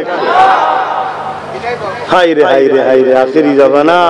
আল্লাহ নবী বললেন হাতের তালুতে আগুন রাখার থেকে ঈমান বাঁচানো কষ্ট। শুনছেন? দ্বিতীয় নবী বললেন মসজিদ ভর্তি নামাজি থাকবে, একটা ঈমানদার থাকবে না। ভাবছেন আমাদের যে কি হচ্ছে বলাই জানেন? হক কথা বলার লোক। হ্যাঁ, ইসলাম কাকে বলে? অন্যায় দেখলে হাতের ওপর, নাই মুখের ওপর, অন্তরে ঘৃণা করো। এই তিনটের মধ্যে যার মধ্যে নাই, অর্থাৎ অন্যায় হচ্ছে এই তিনটে বৈশিষ্ট্য যার মধ্যে নাই, তার মধ্যে ঈমান। জোরে বলুন। তাহলে কেন্দ্র সরকার কালা কানুন করছে মসজিদ মাদ্রাসার বিরুদ্ধে, এটা নাই করেছেন অন্যায়, এর বিরুদ্ধে লড়তে হবে। ক্ষমতা থাকলে হাত দিয়ে, আমাদের হাতে নেই, অর্থাৎ রাজ ক্ষমতা নেই। ঠিক না বেটি? হাত দিয়ে বলতে রাজ ক্ষমতা, এখন আমাদের হাত ক্ষমতা আছে নাকি? আমরা পুলিশ পারবো কিছু করতে? নেই। তাহলে দ্বিতীয় নম্বর মুখ দিয়ে। আল্লাহ ক্ষমতা দিয়েছে না দেয়নি? তোমরা নাই আম মানুষ, যারা বলনেওয়ালা তারা বলতে পারে না। তাহলে বলতে হবে। যদি মুখ দিয়েও না পারে, শেষ নম্বর কি? ঘৃণা করা। যদি এই তিনটের মধ্যে কোনোটা না থাকে, যারা বলে তার মধ্যে ঈমান নেই। আর এই অন্যায়ের বিরুদ্ধে পশ্চিম বাংলায় নামবে, আর রাজ্য সরকার বলবে দিল্লি চলে যায়, এটা বলা ঠিক করেছে না অন্যায় করেছে? জোরে বলুন। এই অন্যায়েরও তাহলে হাত ধরে উঠতে হবে না, কিন্তু আমাদের হাতে রাজ ক্ষমতা নেই, তাহলে হাত পাচ্ছি না। দ্বিতীয় নম্বর কি? মুখ দিয়ে। যদি মুখ দিয়েও না পারো তাহলে 3 নম্বর অন্তর থেকে। যদি এই কথার বিরুদ্ধে এই 3টে না থাকে তার মধ্যে ঈমান। জোরে বলুন। তাই তো নবী বলেন আখেরি জমানায় মসজিদ ভর্তি লোক থাকবে, ঈমানদার থাকবে না। কেন? অন্যায়ের সঙ্গে গলায় গলায় মিলবে। বলুন না, আমার আজকে কেউ কেটে দিন না, রেকর্ড হচ্ছে, কালকে দেখবেন সোশ্যাল মিডিয়ায় সব বেরিয়েছে। শুনছেন না? শোনেন, কেটে দিন। আমি যদি ভুল হই ফতোয়া দিই, শুনছেন তো নাকি? কিন্তু এর ফতোয়া কেমন হবে? এর ফতোয়া হবে সবই ঠিক আছে, সবই ঠিক আছে, কিন্তু মন্দের তো ভালো। শয়তানের দেখেছেন মারফল কেমন? মন্দের তো ভালো, ওর থেকে এত কমসে কম ভালো। তর্কের খাতিরে নাই, ধরেই নিলাম, কিন্তু আমি বলছি ওর থেকে ভালো নয়। যদি বলেন কেন? ইসলাম বলছে প্রকাশ্য দুশ্মনের থেকেও বন্ধু সুরাতে মুনাফিক দুশ্মন ভয়ঙ্কর বেশি। ও তো আমাদের দুশ্মন সবাই জানে, কেউ জানতে বাকি আছে? একটা কেউ বলতে পারবেন যে কেন্দ্র সরকার আমাদের বন্ধু? সবাই জানে দুশ্মন, ঠিক না বেটি? কিন্তু এ আমাদের বন্ধু সেজে আছে না? কিন্তু এ বন্ধু কথা বাতাই ঢুকছে। আমি যা বলবো ইসলামের ভাষায় বলবো। কেন? আমি নওশাদ সিদ্দিকী না, সে নেতা, তাকে সংবিধান অনুযায়ী বিভিন্ন দিক দিয়ে বুঝাতে পারে। আমাকে এনে তো ধর্মীয় জলসায়, আমি পীর সাহেব, আমি আমার হুজুরের মতো কথা বলবো, ঠিক না বেটি? আমার ধর্ম বলছে কি প্রকাশ্য দুশ্মনের থেকে মুনাফিক বন্ধু ডেঞ্জারাস বেশি।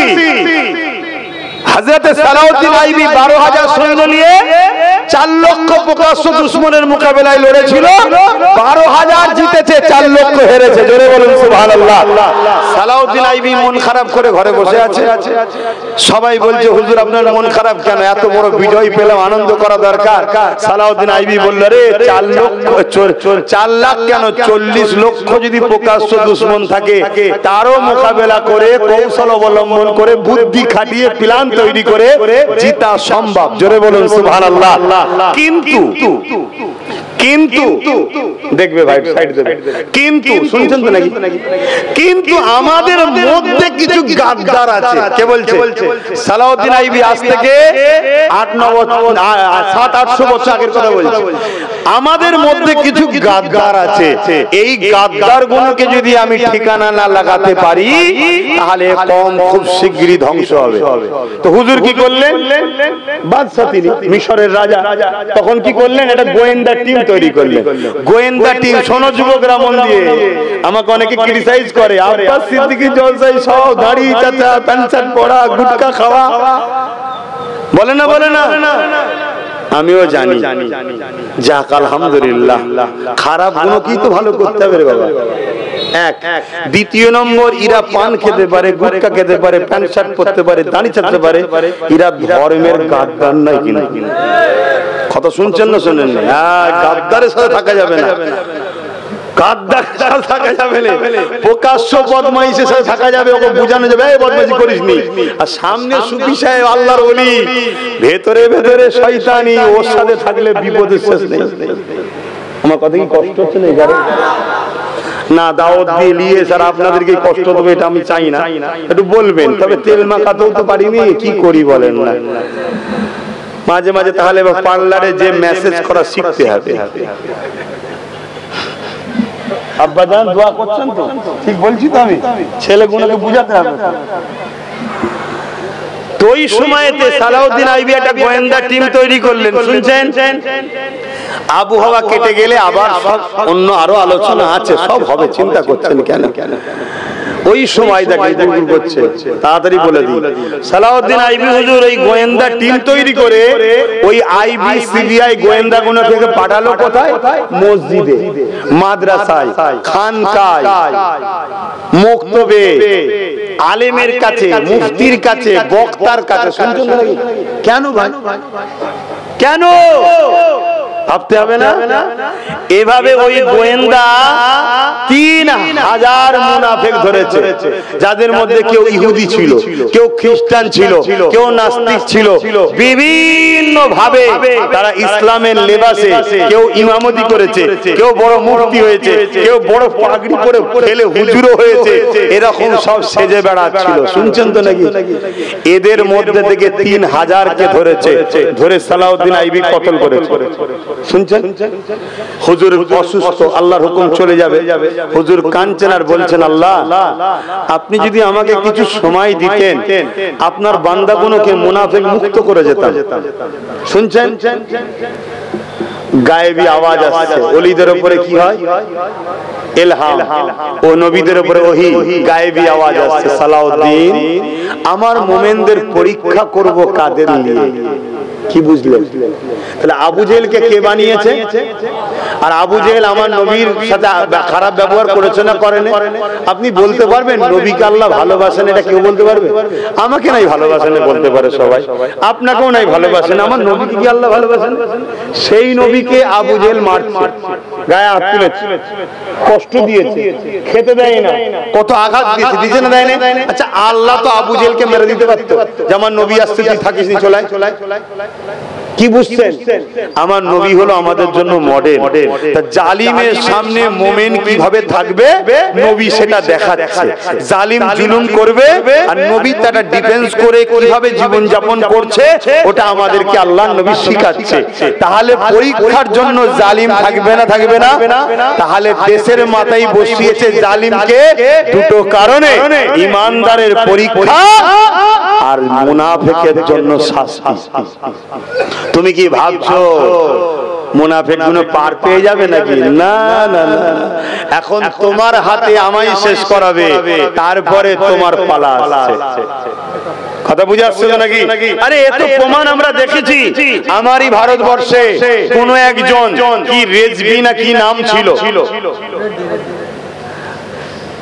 কোন একজন কেউ সুপ্রিম কোর্টে কেস করেছিল 26টা কোরআনের আয়াত নাকি ভুল। মনে পড়ছে? আরে ভুলে গেছেন নাকি? সোশ্যাল মিডিয়া হই। হ্যাঁ মনে পড়ছে? নাম জানেন? ওই রেজবি টিভি ছিল না? এরম একটা কি নাম ছিল তো? ঠিক বলেছে, মনে পড়েছে। আমার মাথায় থাকে না, হাজারো টেনশন থাকি। তো কি করলো? কোরআনের বিরুদ্ধে লাগলো। কোরআনের বিরুদ্ধে যখন লাগলো, কোরআনের দুশমনরা বলে বাহ বাহ বাহ বাহ বাহ বাহ বাহ বাহ বাহ করলো না? ও পম খেয়ে গেল মিডিয়ার সামনে, কোরআনের বিরুদ্ধে হদ্দ বলা বললো, মুসলমানের বিরুদ্ধে হদ্দ বলা বললো না? বললো না? লাস্টে পাম খেয়ে সুপ্রিম কোর্টে কেস করলো। সুপ্রিম কোর্ট আইনের চড় মেরে ওকে বার করে দিল। শুনছেন তো নাকি? লাস্টে ও কি করলো? কোথায় যাবো এবারে? লাস্টে ইসলাম ধর্ম ত্যাগ করে যারা বাবা করছিল তাদের পিছনে ছুটলো। শুনছেন তো নাকি?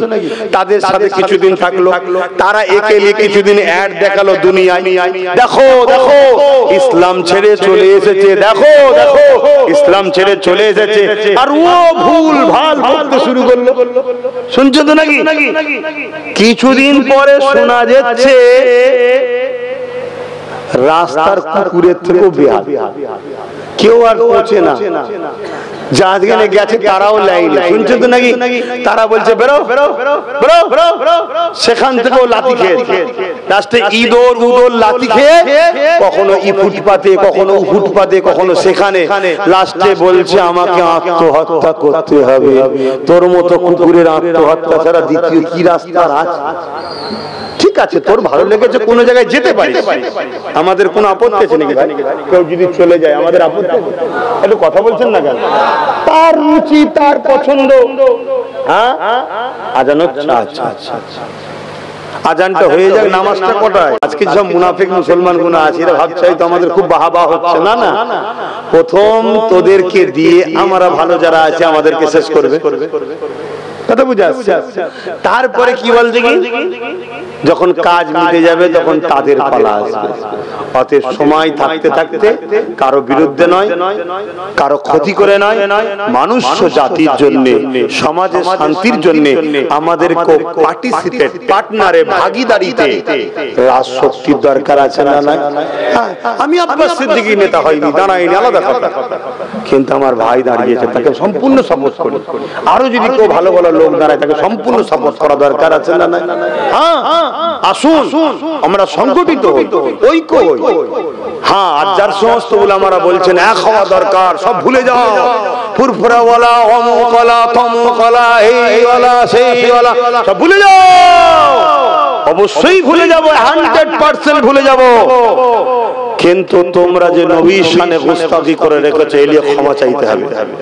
নবীকে মরা বলে রেখেছে, শাফাত করতে পারবে না বলেছে। আমাদের মতো মানুষ বলেছে নবীকে নিরক্ষর বলেছে, নবীর ভাষা জ্ঞান নেই বলেছে, নবীর অক্ষর জ্ঞান জানতো না বলেছে, নবী পাক সাল্লাল্লাহু আলাইহি সাল্লাম তিনি শাফাত করতে পারবে না বলেছে। ওলি আল্লাহর শানে গুস্তাখি করেছে, করেছে না করেনি?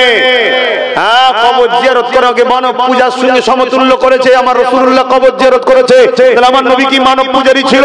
এত বড় বড় কথা বলেছে, আজকে তুমি বলছো এক হবে, এক হবে, এক হবে। শুনে রেখে দাও, তুমি একের নামে আমাদের মতো নবী প্রেমিক গুণকে এক জায়গায় করে আল্লাহর নজরে আমাদেরকেও খারাপ বানাতে চাই।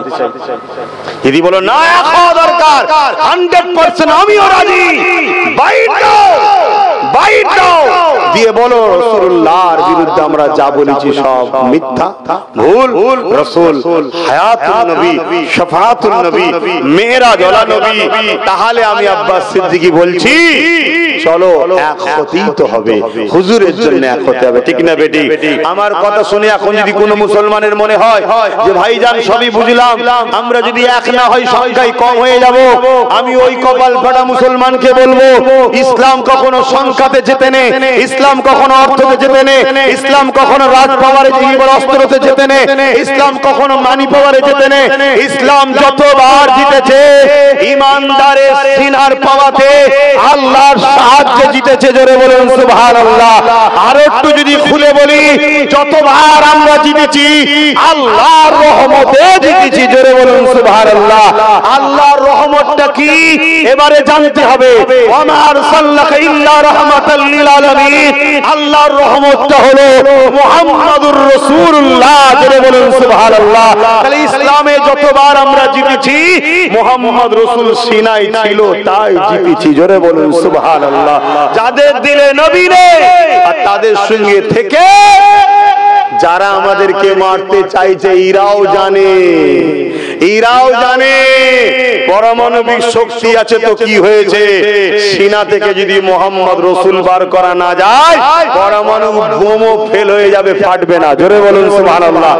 তার প্রমাণ দেখুন না বাগদাদের জমিনে 850 বছর আগে চলে গেছে, সুলতানে বাগদাদ 850 বছর চলে গেছে, সেখানে হাজার হাজার আমেরিকা মিসাইল ফেটেছে, একটাও ফাটেনি। কেন ফাটবে? হতে পারে 850 বছর আগে চলে গেছে, কিন্তু এই জমিনে সুলতানে বাগদাদ নবীর গোলাম এখনো রয়েছে। জোরে বলুন সুবহানাল্লাহ। তাই বাপ মাথায় রেখে দিও, এক হওয়া দরকার। ওই কোহে আল্লাহর কোরআন থাকতে বলেছে, ওই কোহে আমার রাসূল থাকতে বলেছে, কিন্তু লক্ষ্য পয়েন্ট হবে মুহাম্মাদুর রাসূলের গোলাম আমরা। কথা মাথায় ঢুকেছে? আর মুহাম্মাদের রাসূলের গোলাম কখনো মাদ্রাসার দুশমনের দালালি করবে না। আপনারা জানেন রাজ্যে মাদ্রাসা থেকে কোরআন তুলে দেওয়া হয়েছে, আপনারা জানেন মাদ্রাসার শিক্ষকগুলো বন্ধ করে দেওয়া হচ্ছে, আপনারা জানেন বিজেপি কেন্দ্র সরকার যে আইন বার করছে ওই আইনের মধ্যে লিখেছে অমুসলিমদের ঢুকাতে হবে। জানতেন নাকি? সে আইন সুপ্রিম কোর্টে এখন বন্ধ হয়ে আছে, ঠিক তো? কিন্তু রাজ্য সরকার অলরেডি দুটো অমুসলিমকে ঢুকিয়ে দিয়েছে, আপনারা জানেন? তা জানবেন কেন? কেন আমাদের মতো মোল্লারা তো রাজ্যের বিষয়ে বলে না, আমি তো ভাড়া পাই। শুনছেন তো নাকি? আজ সময় এসেছে ইমানদার লিডার ধরো, ইমানদারের পাশে দাঁড়াও। আমি একজন ধর্ম প্রচারক হিসাবে আমার নবীর উম্মতদের বলে যায়, বলার অধিকার আছে না নাই? নবী বলেছে কোরাইশ ধরো। আর আলহামদুলিল্লাহ আমার ভাই বলে বলছি না, বাস্তবে তুমি মিলাও, নওশাদ কিন্তু একটা ইমানদার ছেলে, তোমরা ওর সাথে থাকো। একজন ধর্মগুরু হিসাবে, ইসলামের প্রচারক হিসাবে আপনাদের বলতে পারি না? কারণ আগামী দিন আরো বড় লড়াই হবে। কেউ সুপ্রিম কোর্টে যায়নি, ও গেছে। কথা মাথায় ঢুকছে না? ঢোকে না। অতএব সেই জায়গাটা আপনাদের মাথায় রাখতে হবে। আসুন একটু দাঁড়িয়ে যাই। ইয়া নবী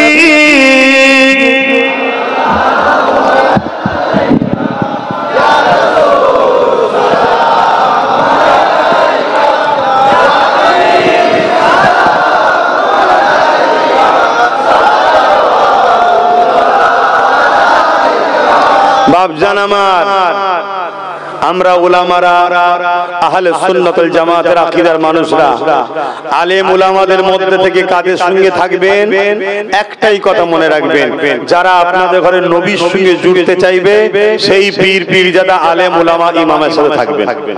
কথা মাথায় থাকবে, যারা নবীর সঙ্গে জুড়তে চাইবে না তাদের সঙ্গে থাকবেন না। আসুন, ইয়া নবী সালাম, ইয়া রাসূল সালাম,